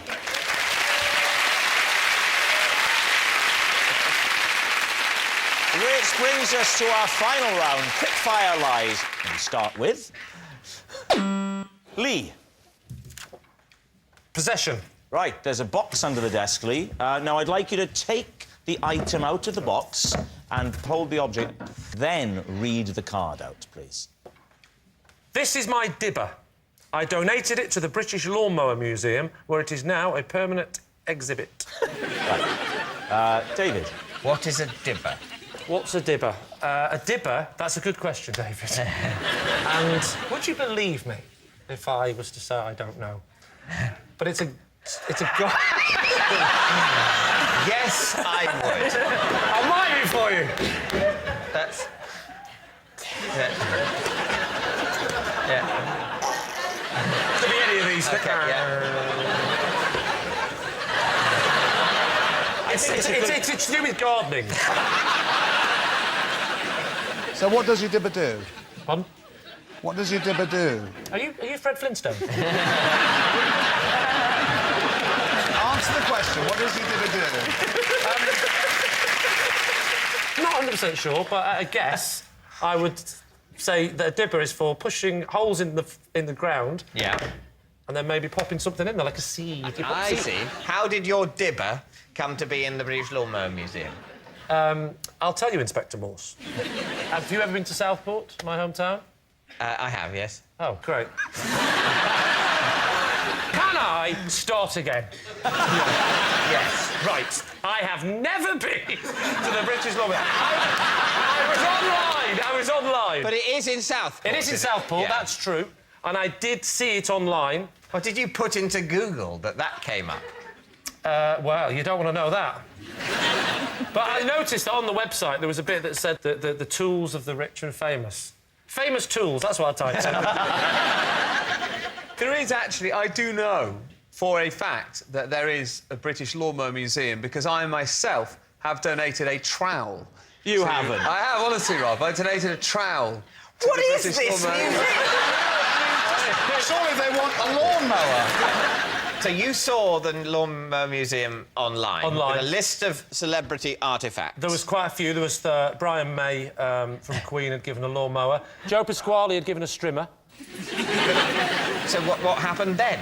I thought that'd be a nice thing to do, wouldn't it? Because it's my Sorry, hometown. you saw that and you thought, I want a piece of that. I want a piece of the action. Prince Charles, he gave something. This is where the story's falling apart, because one is No, that's not where the story's falling apart.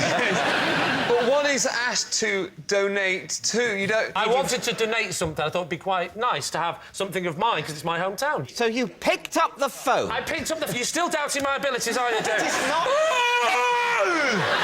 It is not your ability to make a phone call. Who made the phone? Are you seriously saying that the fact that you could have physically made this phone call means I should believe that you did? You say, look, I could have made the call, I'm physically capable, therefore it happened, David, end of story. I picked up the phone, I phoned them up, I said, I'd like to donate something. They said, what have you got? I said, dibber. You knew its name? Well, actually, yes. You knew its name, but you didn't know what it was for? That's actually not true. I said... So what did you say? I took advice before the phone call. From whom? From who? From whom? I'm not doing it if you put an M at the end. All right. From who? Thank you. Who's putting the M at the end? Do you know what I lying. No one anymore. Who did one. you take advice from? I shall tell you. You found a thing in the shed, you didn't know you owned it, you didn't know what it was. Who did you ask about it? You want to know from who? I want to know who you asked about that object in order to find out what it was called. I shall tell you. Well, please. David Tennant, or as I call him, Doctor Who. You asked... you asked Doctor Who. Doctor Who. Who did you ask? Tom Baker. There are 7 billion humans on Earth. Please, let's not eliminate them one by one. I asked my wife. So, David, what do you think? Is Lee telling the truth or is he lying to us? Dale? I don't believe a word of it. If it is true, it's one of the best acting performances I think I've ever seen. Thank you. You've got, if it's true. If it's true. You think it's true? No, I do not. No, it's a lie. OK, David, what are you going to say? We think it's a lie. You think it's a lie. OK, Lee, truth or lie? It is, in fact... true.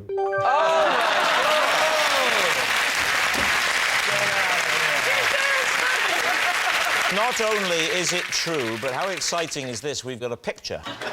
There it is, in situ, at the British Lawnmower Museum. Yeah, it's incredible, isn't it, eh? Just a simple tool who donated his dibber to the British Lawnmower Museum. Next. It's Miranda. I once embarrassed myself in front of the local vicar at Christmas. Is that it? Vague, isn't it? Is that all we're getting? Well, no, we can get more. What happened? Well, it was Christmas, and the vicar had to come round to my aunt and uncle's, where I was having Christmas. The sort of drinks, I think. I went to sit next to him and sat on the edge of a sofa. And as I sort of sat back like that, I broke enormous wind. And did he say anything? He sort of... It's here! No, I don't think he did, which is what made it so funny for me. Why did you go over to sit next to the vicar to start with? Because I think my sister was there, and I thought, oh no, she's been lumbered with the vicar. And I thought, oh, she might need some conversational help. Brilliant. Yeah. Which I sort of provided. What direction was the vicar at this point? I don't know if he was down or upwind, but he was involved. Miranda. I mean, he could... You saw his hair move. I think actually what I did was... That is a great image. I think I burst out laughing, did one of those laugh spits. Laugh spits? So having farted at the man, you then spat on him? You know when you go... Oh, right. So it was like... So what do you think, David? What are you going to say? Miranda, the way you told the story at the beginning, I couldn't work out. You had a lot of pauses in there. Was that for effect, or were you thinking it up as you went along? And I think probably worth it, making it up as you went along. So I think it's probably a lie. Dale, what do you think? Miranda is like one of those fabulous people in the world who's uninhibited with no... Am I right? You're kind of like, oh, what the heck, I don't care. My face is a mask. So you think it's true, you think it's a lie? Yeah. I'll say I think it's true. You think it's true? OK, Miranda. True? It is actually true. Yes, it's true. Miranda did embarrass herself in front of the local vicar. Next. Oh, it's me. When I'm in a play, as part of my nightly vocal warm-up, I perform sets of scales in the voice of a chimpanzee. Okay, will you give us a quick rendition? Of course.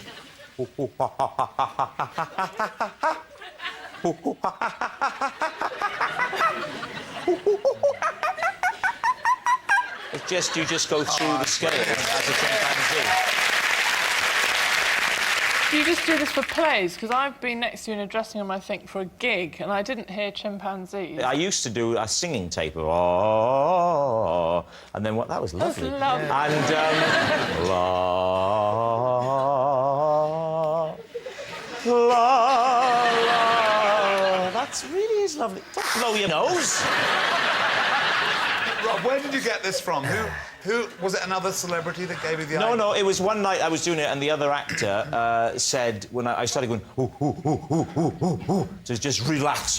Ooh, ooh, ooh. He said you sound like a chimpanzee. So then I went ooh, ooh, ooh, ooh, ooh, ooh, ooh, and I found it really opened up the diaphragm, and it actually worked. Can you go the other way? Can you go from the high note That's down what to Dale the was asking me earlier.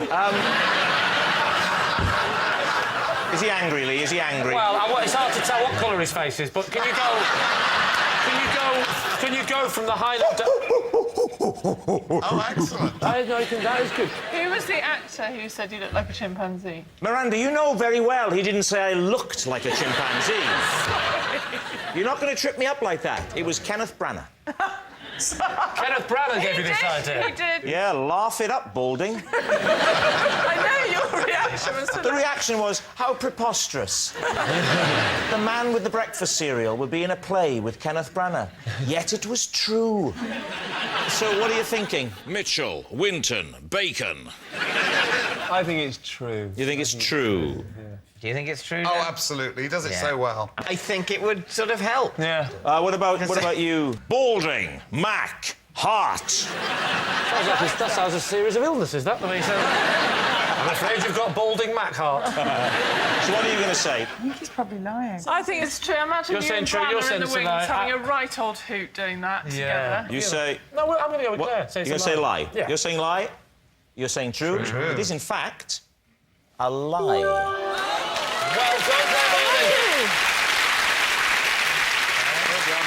It's a lie. When I'm in a play, I don't perform sets of scales in the voice of a chimpanzee. Oh, that noise signals time is up. It's the end of the show. I can reveal that Lee's team have won by 4 points to 2. But, of course, it's not just a team game. And my individual liar of the week this week is Dale Winton.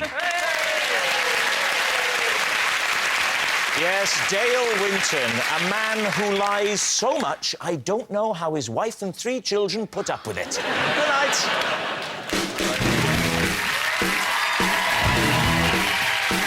Would you believe me if I said that actor Damian Lewis is tonight's guest host? Well, it's the truth. Have I got news for you? Next, and then Country File, it isn't. Tim and Lee are on a camping weekend. Finally, they are going out at 9:30.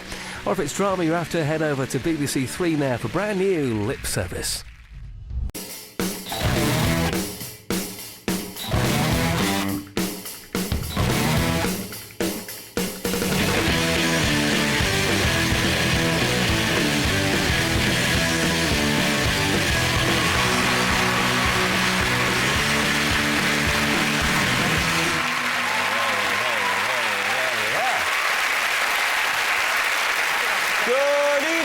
Welcome to Would I Lie to You, the show with a lust for lies. On Lee Mack's team tonight, a veteran comedian and writer who, after receiving his OBE, bantered with the Queen. One of the few occasions on which Victoria was amused. It's Barry Cryer! Thank you.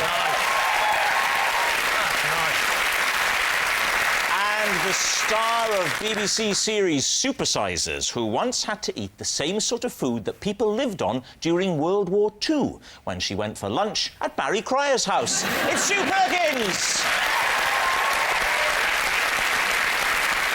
And joining David Mitchell tonight, a comedian who left university with a degree in physics. I mean, God knows who it belonged to, but finders keepers, I say. Dara O'Brien!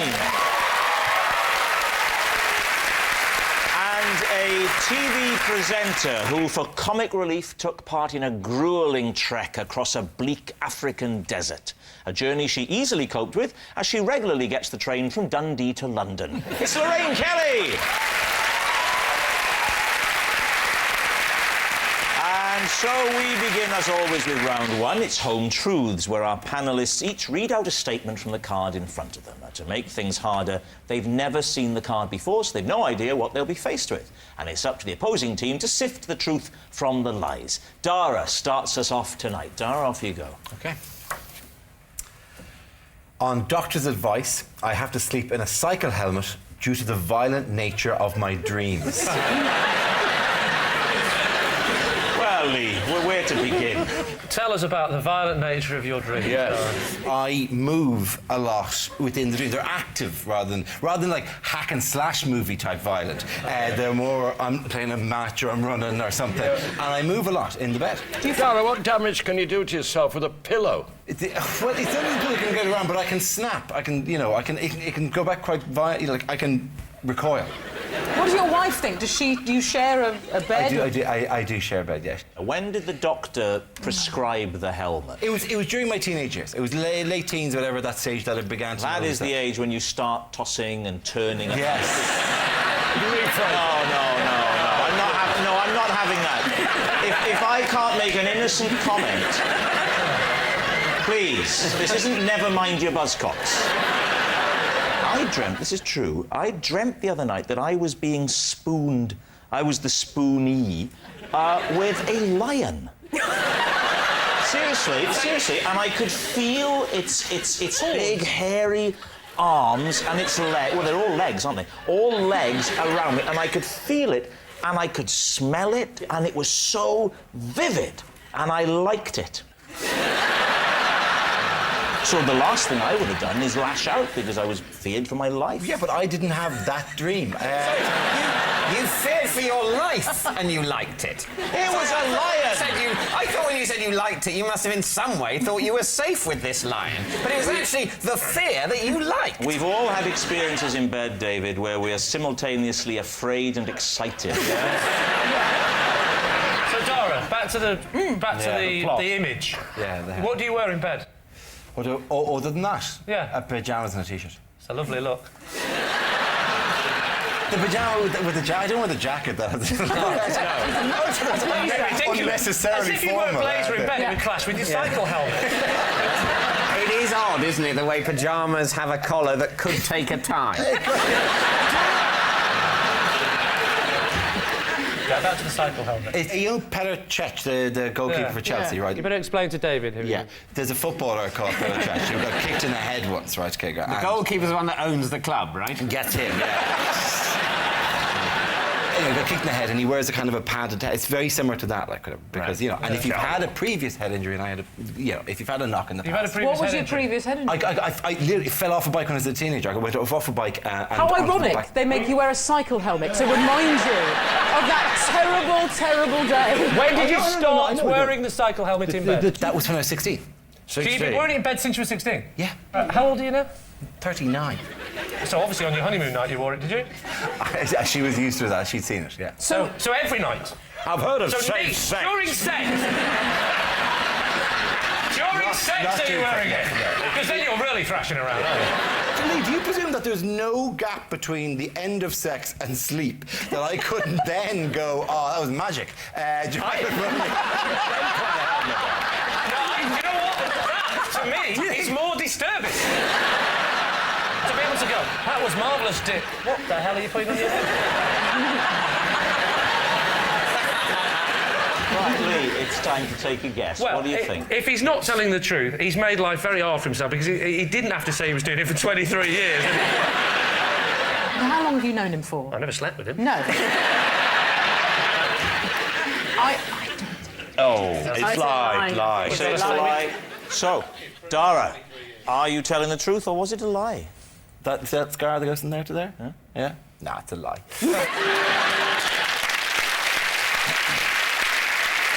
It's a lie.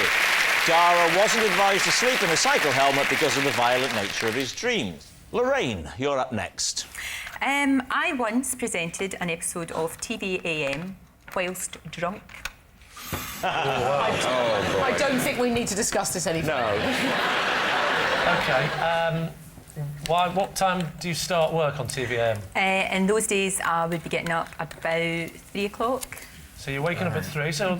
Are you still hammered from the night before, or are you topping up at 3? If you're waking up sober, this is a tragic story. This is a great story. No, it was only the once. What happened the night before, or do... No, I went for lunch. A long lunch? About 12... Well, aye.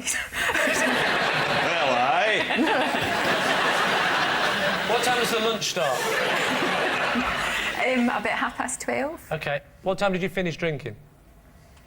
About 3 o'clock. 3 o'clock in the morning? So you've drunk all the way through till 3 o'clock in the morning? That's a big lunch. But hang on, that's your wake-up time, isn't it? Yeah. So you've not slept? It was an all-nighter? Yeah. So you at 3 o'clock, you're drinking from 12 till 3 in the morning? Man. There you go, go to work now, lads. See you later, I'm on telly. Lorraine Kelly. Yes. Who were you with? Who was I with? I was celebrating with John Hannah, the actor. John Hannah, the actor. Because John... Stop the clocks. Exactly. And we kind of did. And all of his friends. And he was celebrating the fact that he'd got the part in 4 Weddings. Was he really? Isn't that well? I hope this is true now because that's a lovely story. I know. And you went drinking. It's a sort of lovely story that she turned up drunk on air after a 19-hour drinking session. It's quite heartwarming. But I could have phoned in not well. I could have phoned in and said... Yeah. Oh, yeah, we appreciate you're a professional. Thank you. What might we have noticed about Lorraine Kelly that morning? Oh, nothing. Absolutely. Did you have your top on? I did. Nobody would ever have known. Nobody did know. But when you say drunk, it sounds like... I mean, drunk's a big word. Yeah. You know that way you can drink yourself sober? Yes, I do. Thank you. You're that kind of woman. But you can drink yourself sober. You can actually... I don't think you can, You by the way. can! I don't think you can, kids. No, she's not. What do they say about... Do you know what Lorraine Kelly's just said on television?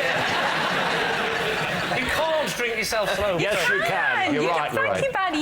You can. Yeah, you're right. So, Lee's team, what do you think? What do we think, Barry? Is this true or a lie? I'm an old-fashioned gent. I'm sorry to say, I think it's true. Sorry, Lorraine. Do you think it's true? I think so, yeah. OK, we'll say it's true. You're saying it's true.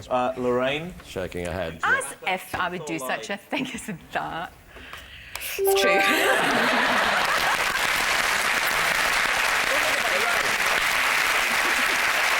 Yes, it's true. Lorraine did once present an episode of TVAM drunk. Yes, it's astonishing, isn't it? Only once. I mean, that's nothing. I once got so drunk I watched an episode of TVAM. Barry? I have written and had published a trilogy of romantic novels under a female pen name. Ooh. OK. What's the female pen name, Barry? Mary Windsor. Mary Windsor. Mary Windsor? Yeah. And what stage in your career was this? Early. I'd written, done one book of anecdotes, and the publisher said they fancied doing a sort of Barbara Cartland, you know, a sort of one of those. Oh, were the anecdotes particularly romantic in your book? No, not originally. I don't know why they chose me, but I went for it, and I got away with 3 of them, which didn't sell. Obviously, nobody's heard of them. But were they linked, by the way? Was it a trilogy, or were they, was it the same story? No, there were 3 separate stories. Great. So that's all 3 plots, please, off the cuff. Yes. Let's go for book number 1. Yes, book number 1 was a shameless rip-off of Lady Chatterley's Lover. It was about a guy who worked on the estate and the lady of the manor. It was just blatant. And what was it called, Barry? What was the title of that one? My Land. It was a quotation from the lady of the manor who said it at a crucial point in the plot. Oh, how crucial? On their first falling out. They become lovers, and then it became very tense and something, and then she became very autocratic with him. And it was a very moving moment, if I say so myself.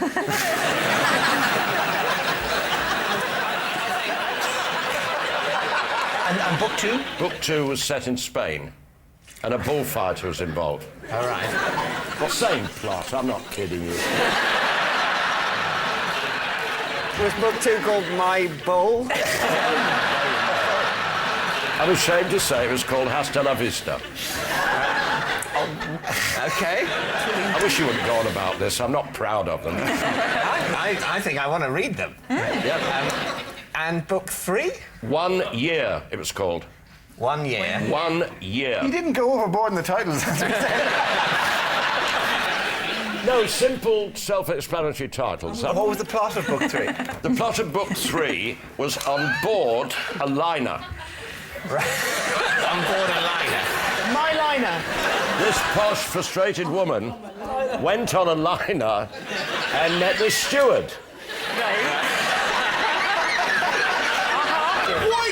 love this. This is gold. Which one, now that you look back, Barry, with the wisdom that you've accrued over the years... Yes. Which one are you proudest of? The third one, because I was starting to get the hang of it.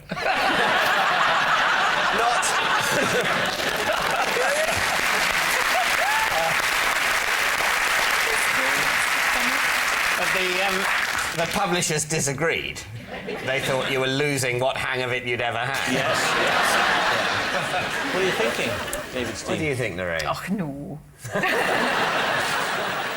You know, I just don't see Barry having the time to do it. And I could write those drunk in the morning.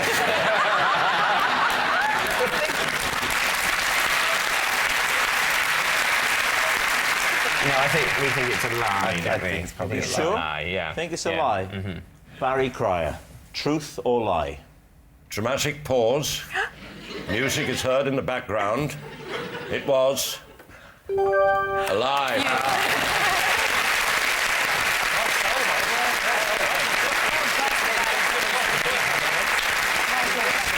It's a lie. Barry hasn't written a trilogy of romantic novels under a female pen name. I love romantic fiction. And the new Jilly Cooper book features a highly sexed woman who makes love in the strangest of places. It's on the shelves Monday, hanging from a chandelier Tuesday, on top of the wardrobe Wednesday.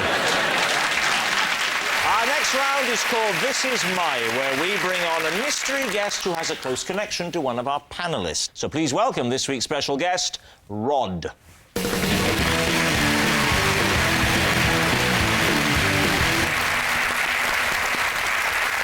So, Barry, first of all, what is Rod to you?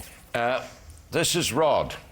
He drives my favourite bus, and whenever I see it, I shout, "Hello, darling!"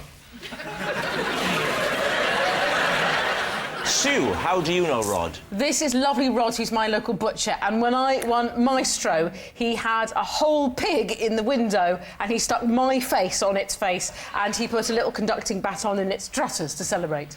And finally, Lee, your relationship with Rod? This is Rod, and after we accidentally took each other's baggage from the carousel, I ended up having to wear his clothes for 3 days on holiday. So there we have it. Barry's bus driver, Sue's creative butcher, or Lee's unlucky holiday goer. David, off we go.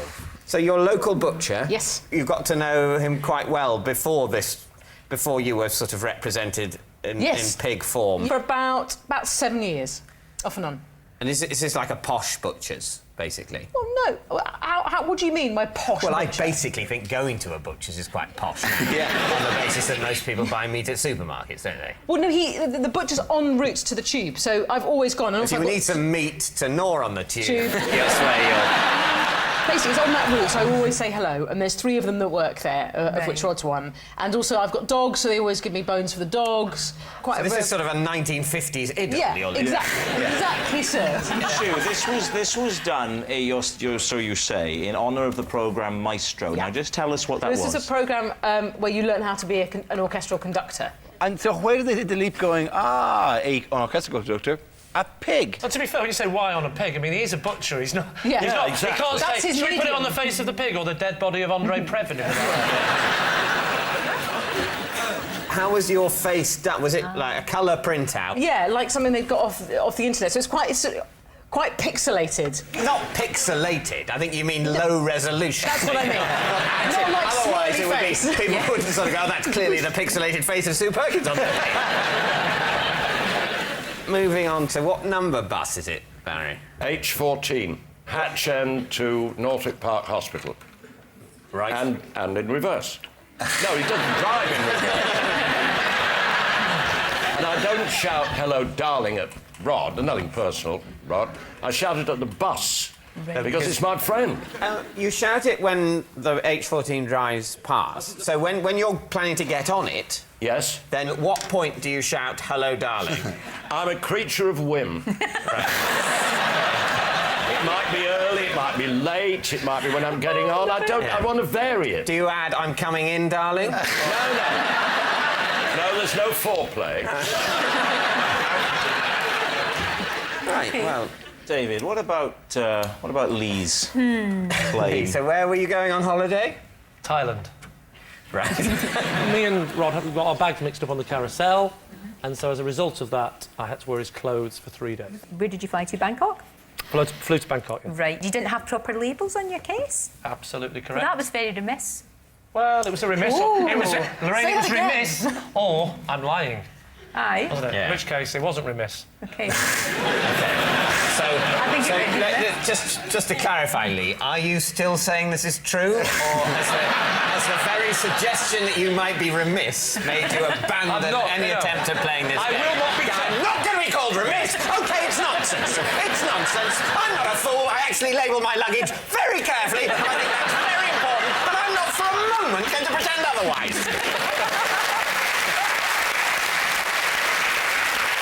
What sort of cases?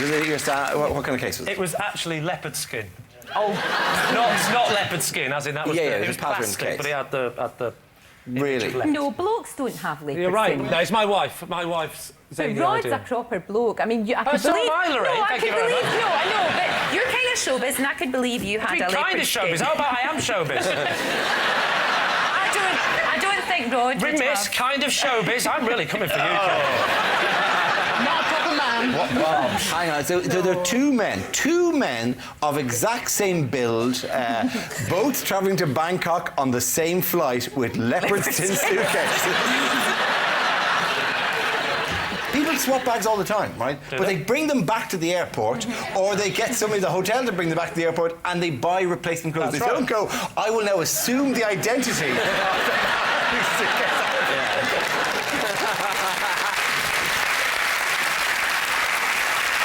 To be honest, though, it's the rules of the game. I wasn't in Bangkok. I had to fly again from Bangkok to a place called Krabi, and then we got on a boat to an island resort. Yeah. So it was a long way back to Bangkok. So you didn't open your case until you got to your final destination? Yes. What were Rod's clothes like? Were you happy to wear them, and did they fit you, and were they OK? I think you can look at Rod. You can see he's a stylish man. His wigs weren't great, but let's say some of the things I wouldn't have worn. For example, his bus conductor's outfit. Wouldn't have worn that. And as for his butcher's outfit, well... What are you thinking, David? I mean, it's a tricky one, I think, this week. I think it's Sue. Really? Yeah. Say I think it's probably Sue. but Do you? I think it's Lee. You think it's You think Lee? it's Lee? Lorraine, can I just say, even I don't think No, it's 2 against 1. You should go first. We're going to go for... Yeah, OK, we'll definitely. think We're gonna it's go for Sue. Yeah. Right, Rod, would you please reveal your true identity? I'm Rod, and I'm Barry's H14 driver.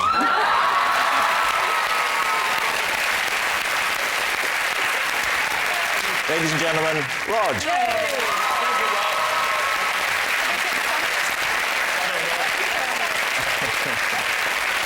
Time now for some high-speed lying in our final round, quick-fire lies. Our panellists don't know whether they're about to read out a true fact about themselves or a made-up lie they've never seen before. David is currently behind, so really has to work hard to grab some extra points if they want to win. We will start with... David. Possession. Right, well, you know the form. There's a box on the desk. Could be. Take out the object first and show us that, and then read out the card, please. Stop! It's true! It's true! Move on! We don't even need to hear it. This is my bare tablecloth. Customs officers once cut his head off and searched him for smuggled goods. Can we see? Is there proof? Let me Yes, see. as you Is can there see. is there any way of telling? There's some stitching there. Oh, just tilt his chin up then so we can see the stitching. let's have a Not look. too much, I'm going to upset him. All right. Can we have a look at the burr? Yes, of We'll course see you the can have the stitches. bear. Throw him over it violently. No, don't I couldn't possibly. Come on, he's been decapitated. He's seen worse. You can't throw the bear. That'd be a shame. Thank you, Lorraine. Sorry, I meant you to pass it to Rob. I've now, made you do the whole journey. Take the bear over there, please, Lorraine. It's in my contract. I never leave the desk. David, just look at me. Right. I didn't... How's this making you feel? Oh, no. That's really terrible. Isn't it awful? So he feels. Really is. He's had his head cough and his thing ripped open. That's did you call this bear tablecloth? Yes. Because when I was very little, he had a little jacket made out of a tablecloth. So if this turns out to be a lie, you are a shameless little light entertainer.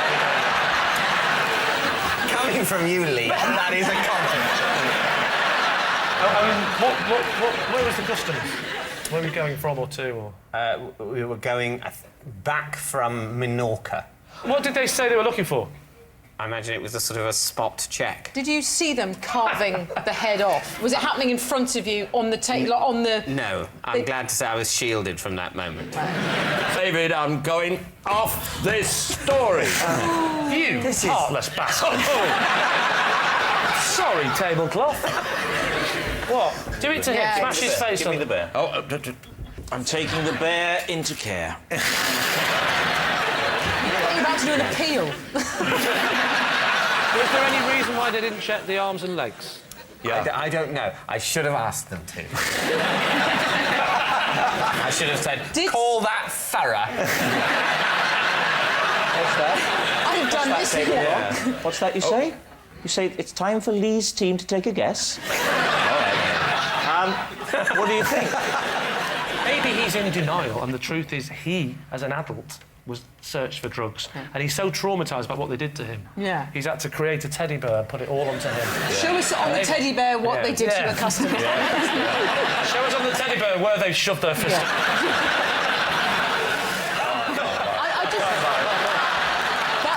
why the bear's hands are like that. OK, we're going to say lie, are we, Sue? I think so. Lie. I think OK. so. I don't think I can argue Lie. with that. OK, David. Well, it is a lie.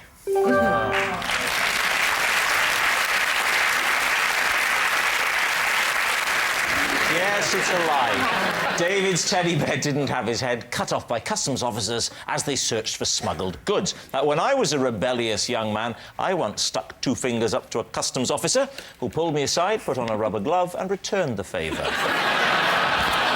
Next. It's Lee. Lee's go. Possession. Right, box under the desk, Lee.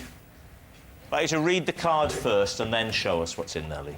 I spent an entire year in a plastic work class at school, and this is the only thing I managed to make. Plastic work? What is it? What is it? I don't know. Can we have a look? Can you bring it up? What is that, though?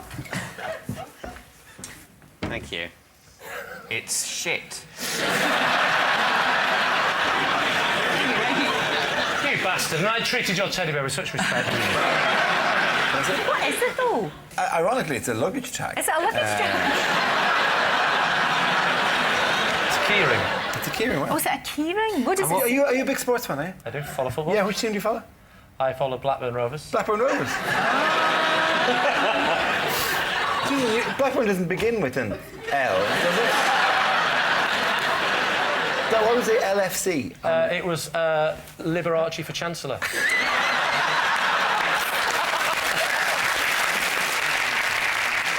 It stands for Liverpool Football Club. Yes, it does. Yeah. Why did you make a Liverpool Football Club keyring because it was in plastic work? Because they didn't have blue and white plastic. Blackburn Rovers. They only had red plastic. So I thought, well, I'll give it the Liverpool Football Club because it's red. Right. When did you do it? What age were you when you did that? Was it at school then? No, it was in Broadmoor. You say it took you a year? No, a year.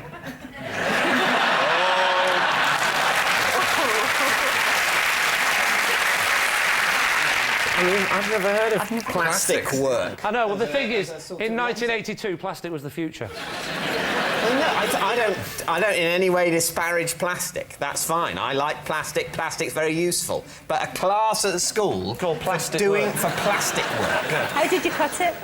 What did you not use? like that. I don't think you're in any position to get all haughty about your plastic cutting technique if this is the only evidence we have.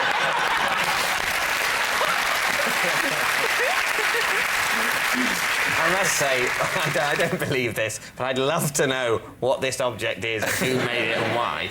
But we think it's a lie. I think it's a lie. OK, they say it's a lie. Lee, is it a truth or is it a lie? It is, in fact, true.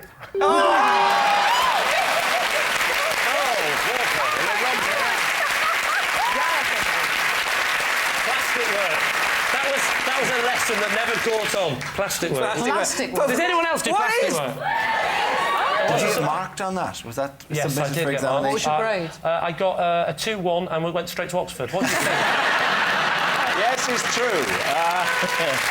I don't know exactly what LFC stands for, but I'm guessing the first word is lazy. And that noise signals time is up, and it's the end of the show, and I can reveal that David's team have a pathetic 3 points, and Lee's team has trounced home with 8.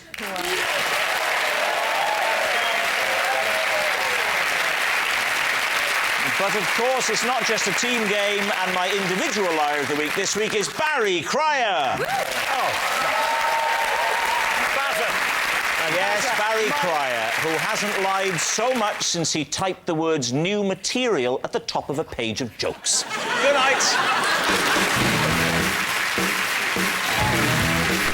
All things being equal, it's QI on BBC Two now, although actually they're discussing inequality. Well, here on BBC One, Graham Norton with John Bishop and Joanna Lumley after the news.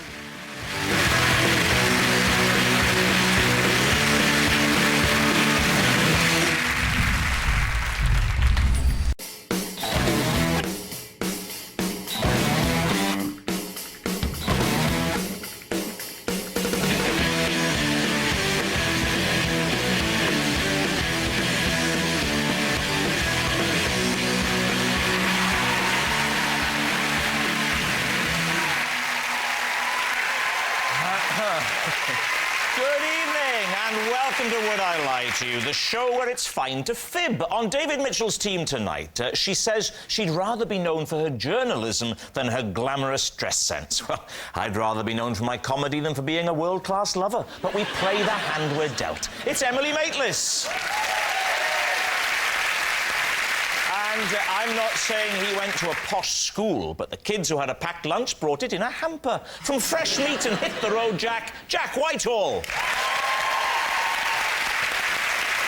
And on Lee Mack's team tonight, he's Carson the butler in Downton Abbey, a show that's meticulous in its attention to historical accuracy, even down to the colour of Lord Grantham's iPad. It's Jim Carter. And he's won so many BAFTAs, he's the first man in Britain ever to finish a tin of Brasso. It's the satirist and broadcaster Armando Iannucci. And so we begin with round one, Home Truths, where our panellists each read out a statement from the card in front of them. Now, to make things harder, they've never seen the card before, so they've no idea what they'll be faced with. And it's up to the opposing team to sort the fact from the fiction. Jim, you're first up, so would you please reveal all? Right. As a method actor on the set of Downton Abbey, I like to remain in character all day and even help serve lunch to the cast and the crew as Carson. Yeah, David, what do you think? Right. Well, my immediate question is that I think on a big set like Downton Abbey with a lot of high-profile stars like Maggie Smith, there'd be an insurance issue with unqualified caterers serving lunch. Nobody's ever told me there was an insurance issue. I don't do Maggie, I have to say. Maggie... Do you bring her food, then? I don't serve Maggie her food. What I do is I bring the food to the people on the dining bus, rather than go around to individual caravans or changing rooms. Why do you think that helps your performance? It just helps me stay in character somehow. I don't like to switch off. I lose concentration if I switch off. I just try to stay with it. It's tricky when you're serving things out of polystyrene plates, but it just helps me. Well, I was going to say, 'cause if you want to inhabit the mind of the Edwardian or First World War butler, and you say, I am that person, and suddenly there's a camera, an HD camera and a boom in front of you, aren't you going to sort of scream, witchcraft, witchcraft? What is this madness? The aliens are here. No, I would never dream of doing that because I'm in the bubble, you know, so I don't notice those things. Do you do it with every role that you play?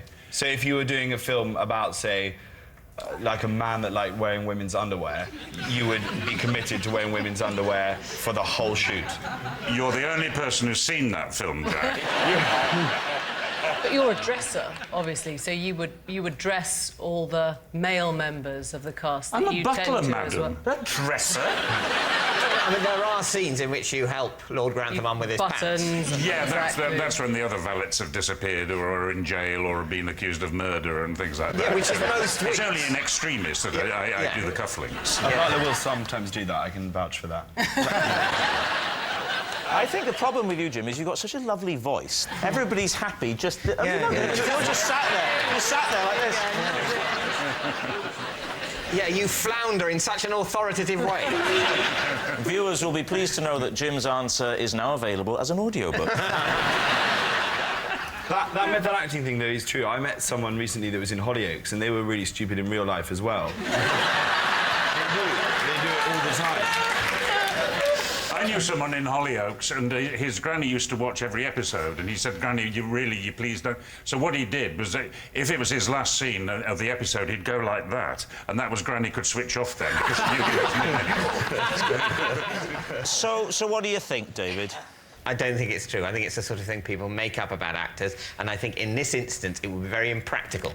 I think on a long, busy filming day... You'd spill things, wouldn't you, the whole time? You'd spill things on your suit. The last thing Jim would want to do is serve other people food. Well, I think it's very feasible that an actor would do that sort of method thing, but I think Jim, having heard him and met him, he's such a cool cat. I imagine he's the kind of guy rocks up on set, gets handed the script, quick skim read, and then, in the words of Snoop Dogg, just drops it like it's hot.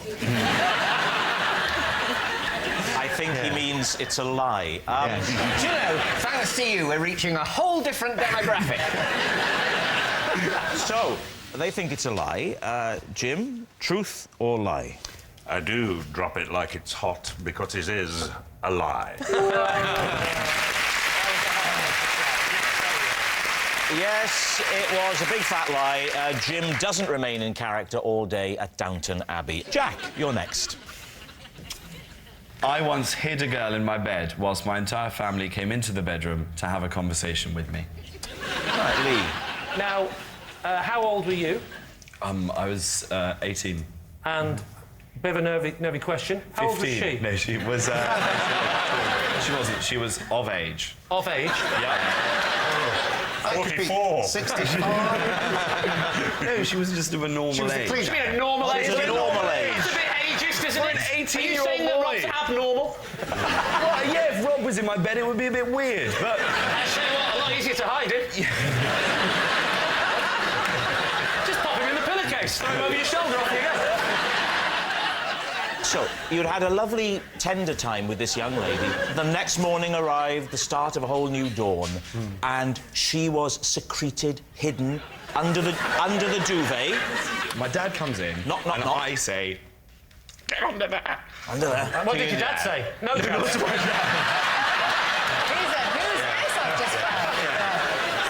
I don't want to have an awkward moment with my dad introducing him to this girl, so I said, why don't you just hide under there? Was she a very thin girl? Because I would have thought you would have seen a body under a duvet. Yeah. You see, you don't understand the kind of toggage that I'm rocking back at home. It's a very thick duvet. Plenty of... Was it winter? Duvet to Jack? hide. Was it winter? It was winter. But there's nothing worse than a heavy tog in the summer. Oh, I hate it.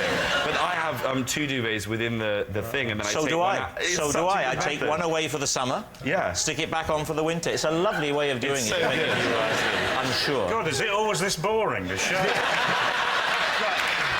I'm just going to cut to the chase here. You two, watch him very carefully while I ask this question.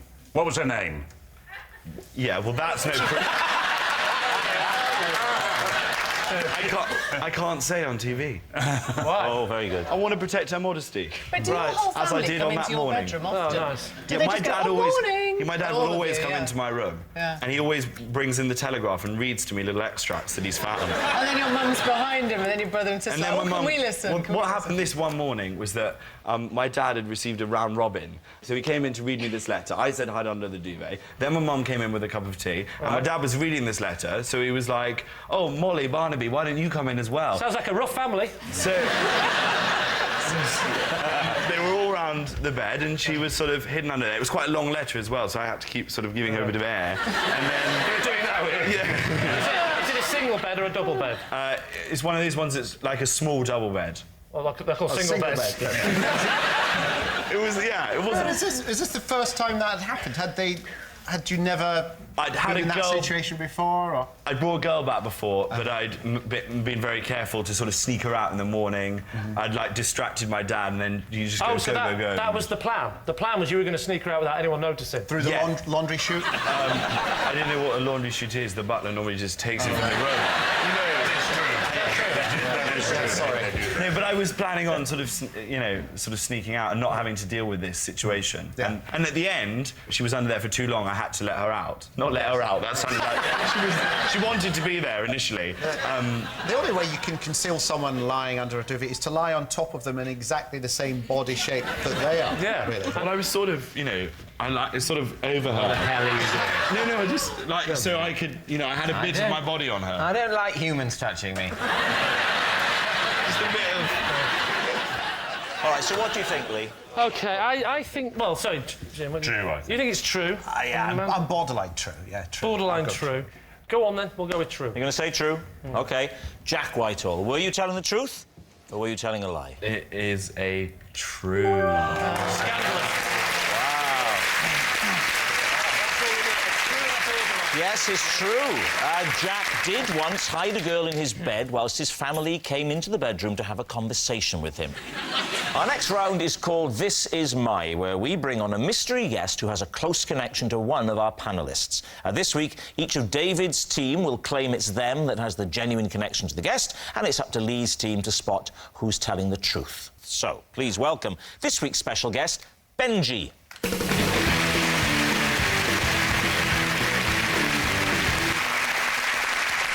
So, Emily, what is Benji to you? This is Benji. He's helping me to fulfil my recurring dream, which is to do the splits. Jack, how do you know Benji? This is Benji, and last year he hypnotised me and a friend so that we could watch the Harry Potter films as though we'd never seen them before. And finally, David, your relationship with Benji?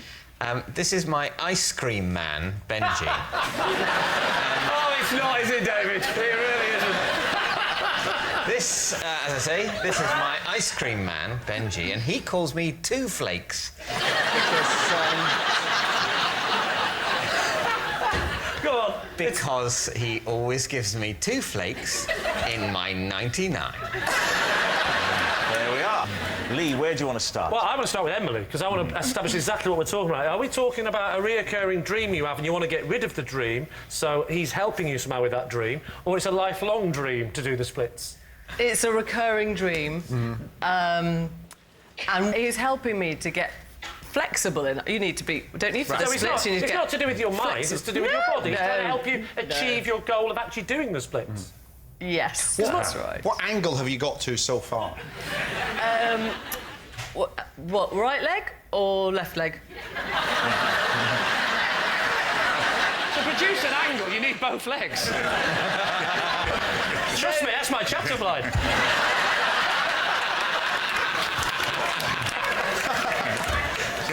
If it was the box splits... Yeah. Box splits? which is where you're, ta-da, like, facing forwards. Yeah. Not at all. No. If it's that way... Yeah. Not bad. Right. OK. That way could do better. So your best one is what? Your right leg forward and your left leg back? Left leg, I Great, think. well, let's make it easy for you. Do that one. No, I'm not very... I can't... No, the point is... What? What is the point? The point is... It's... a recurring dream? That's really weird. I have a recurring dream with you doing the splits in here as well. I have a recurring dream that I'm a piece of cheese and a womble's chasing me. I don't wake up and then go up to the nearest man and go, I don't suppose you could dress as a womble, I'll dress as a piece of cheese and you chase me. You don't then try and do it. Maybe you should. There are different sorts of dreams, though, aren't there? There are dreams you want to come true. You're not going to break into song again, are you, David? So what's he teaching you to do, then? Is it Pilates? Is it... Yeah, it's Pilates. Oh, don't give a multiple choice. Have you had enough now of Emily? Do you want to move on? Never have enough of Emily. All right. David, can I ask you a very mundane question? How much does Benji charge you for a double flake 99? He charges me £1.50. How much to the regular customer is a double flake ice cream? A double flake ice cream is not available to the regular customer. What thoughts went through your mind when he... Presumably there was a time when he said, I'm not going to give you just one, I'm going to give you two. Basically, my thoughts were a mixture of pleasure and embarrassment. So, like in so many scenarios.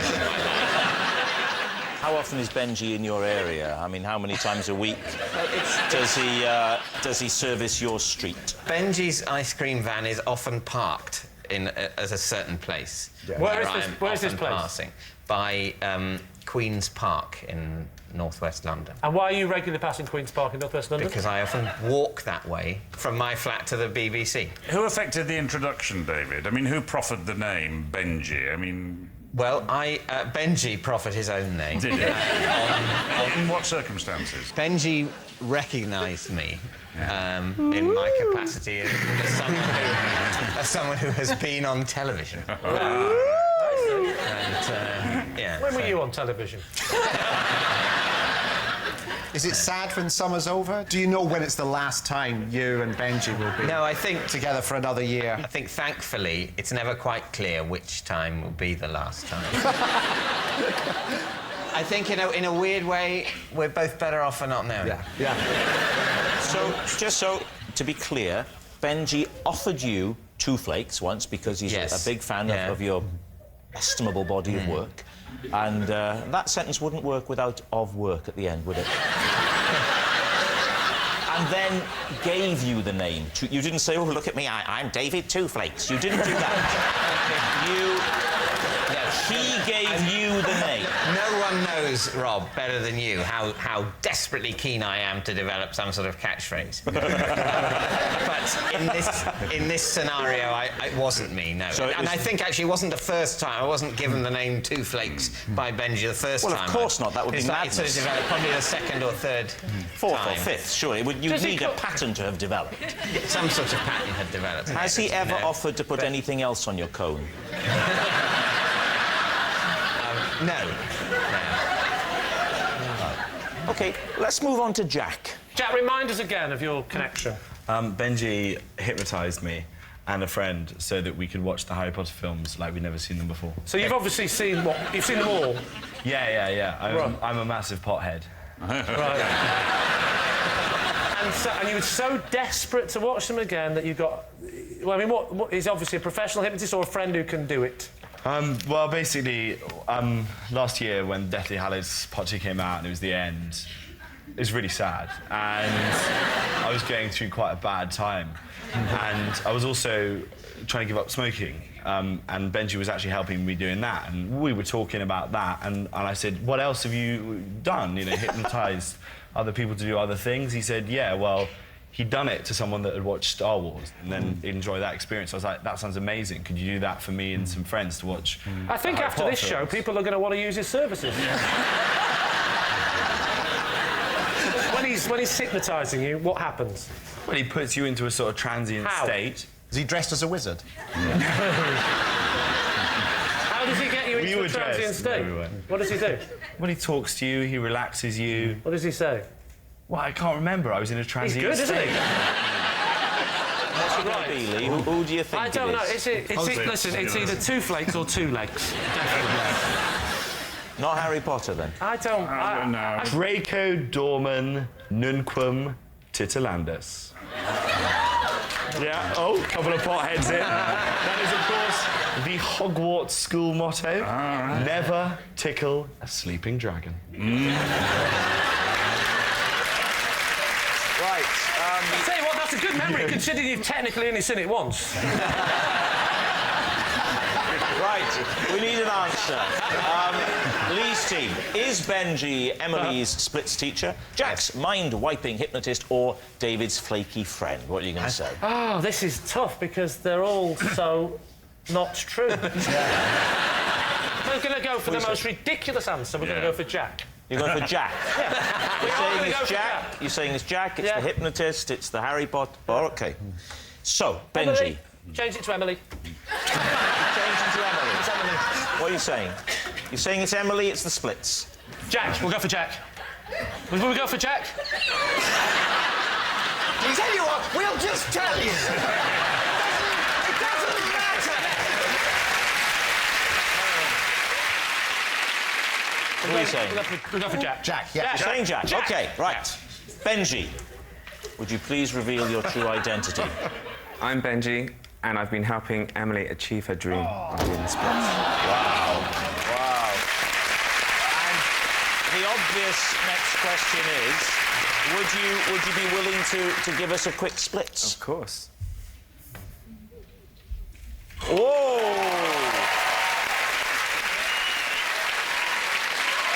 Thank you very much, Benji. Thank you.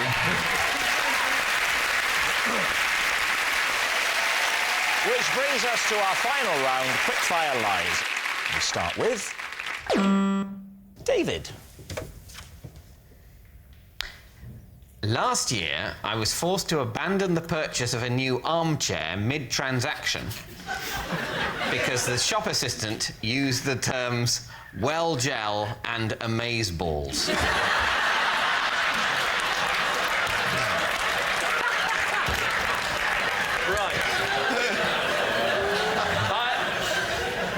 What does well gel and amazeballs actually mean? I wasn't asking you, Jack. Amazeballs? What? I've never heard. Have you heard Does the phrase amazeballs mean good? Yeah, it's like amazeballs means good. Good. And well gel is from Towie. From what? From what? Oh, shut up. You must know what I'm talking about. You mean the only way is Essex? What does well gel mean? Jealous. So he's selling you an armchair. What shop are you in, first of all? It's a place on the Kilburn High Road. Right. I don't know the name of it. That's fine, that's vague enough. Good. OK. It's like a sort of second-hand furniture, junk kind of place. Of course, things aren't going well, David. Of course you're going to get out... You're going to get out Kilburn High Street to buy a second-hand chair. So he's trying to sell you the chair, right? And no, I'm trying to buy the chair. You're trying to buy it? Yeah. And in what context does he say you're well gel? He was talking on his mobile. But how did... To who? I don't know. But are you saying that you abandoned the transaction because you were put off by his... I was put off, I mean, by the poor customer service, by not really understanding a lot of what he was saying. And was amazeballs, was that part of the transaction with It sounds you? so wrong coming out of your mouth. What sort of chair was it? A Chesterfield, a low-back chair? Is there a Chesterfield chair? No. I thought that was a sofa. Well done, I was testing you. Oh, good. Well, if you're really fat... The armchair round I've been hoping for. So what are you going to say, Lee? Is he telling the truth? What do we think? I think this has got the ring of truth about it. He wouldn't be able to cope with the conversation with OMG and amazeballs and well gel in it. No, I think it would physically upset him. Yeah. But did you leave specifically because he said amazeballs? Was that the point where you just thought, I've had enough? It was the fact that he was talking on the phone, the fact that he was saying things I didn't understand, the fact that I was just in general stressed at talking to someone I hadn't been formally introduced to.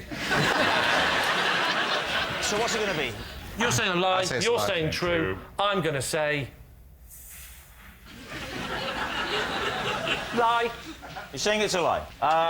David, is it the truth or is it a lie? It is a lie. Oh.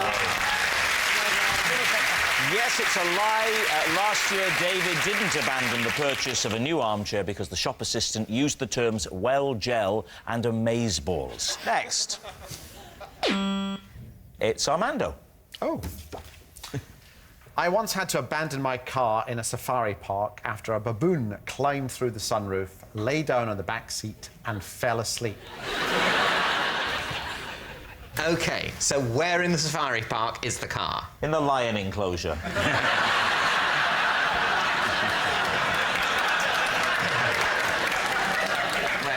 Where in the safari park is the car?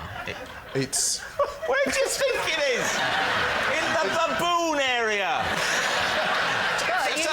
Are you answering for that, Tina? It could have been in the car park. Question. It could have been in the escape. What would the baboon be doing in the car park? The baboon? Yes. May have escaped. Yeah, but you can assume it wasn't a car I'm not park. saying that the answer, the baboon enclosure, would have amazed me.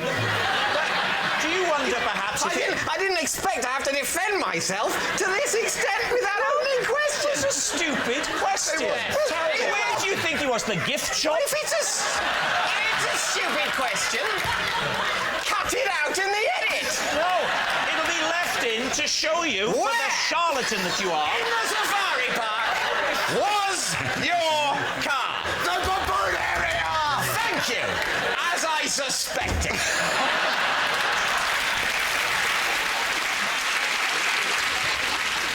All right, so anyway, back to where we were now. Where were we? In the baboon area! So, why was the sunroof open? It wasn't. Let me mime it for you. Why was the sunroof open? Is that how you think sunroofs work nowadays? When was the last time you had a car? Why don't we all open our sunroof?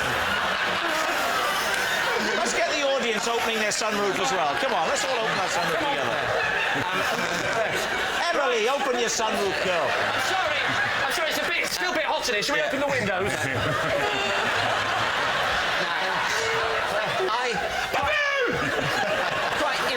Quite genuinely, OK. I can't drive a car. In my childhood, we had a sunroof. You opened it like that. Now you open them like this. Yeah. Rob puts his hand up and says to the chauffeur, can you open the Anyway, why was the sunroof open? Well, we didn't realise it was open. Right. That's what we did in our car. OK. You're as bad as each other, you two, aren't you? The sunroof isn't there, is it? OK. You've just just opened the boot and let the baboon in. So you're in there. You didn't know that the sunroof was open. No. What? We had next? it was a hot day, and the air conditioning wasn't very good, and we had young kids in the back, and an extra one suddenly. had the sunroof open. We thought we'd shut it, and it turned out later it was still open by about that much. Yeah, the sunroof's open that amount. You're driving slowly through the baboon enclosure. Yes. The kids are in the back. Yes. And you didn't see the baboon get in. So this is a stealth baboon.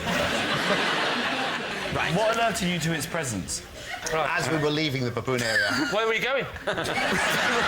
We were going to the giraffe area, and you can actually get out and feed the giraffes. Right. But my wife, who was driving, just suddenly looked in the mirror and said, "Arm." I'm known as Arm at home. Right. Arm? Yeah, Arm. Oh, of course. Yeah. I thought you meant because she had no arms. She would have been driving, would she? There's a baboon! Oh, you doing without driving? Wouldn't be able to open the sunroof either.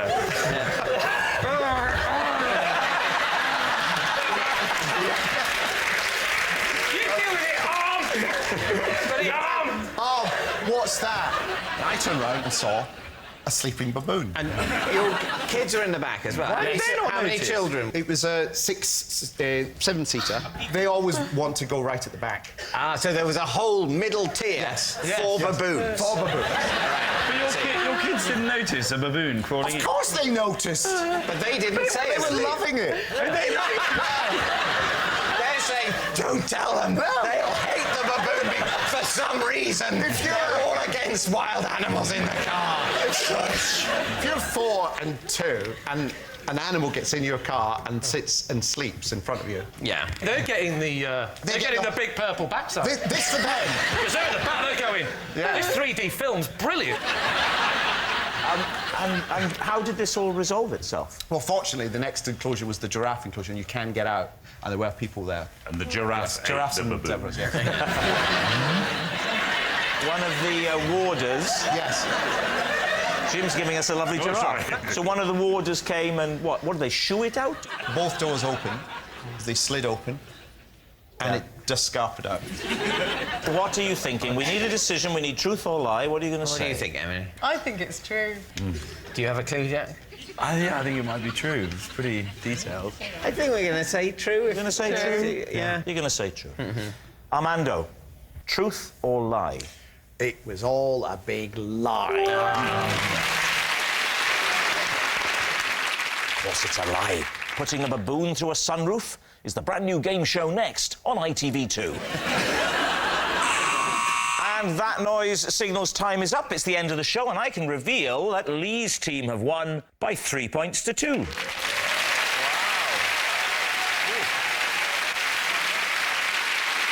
And my individual liar of the week this week is Jim Carter. Yes, Jim Carter, honestly, he's so dishonest, he'd steal the shirt off your back, then iron it and lay it out on the bed with the rest of your morning suit. Good night.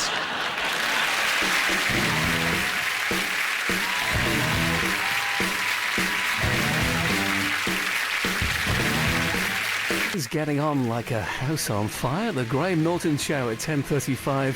And later highlights of the second quarter final, Germany v Greece on Match of the Day at 11:30.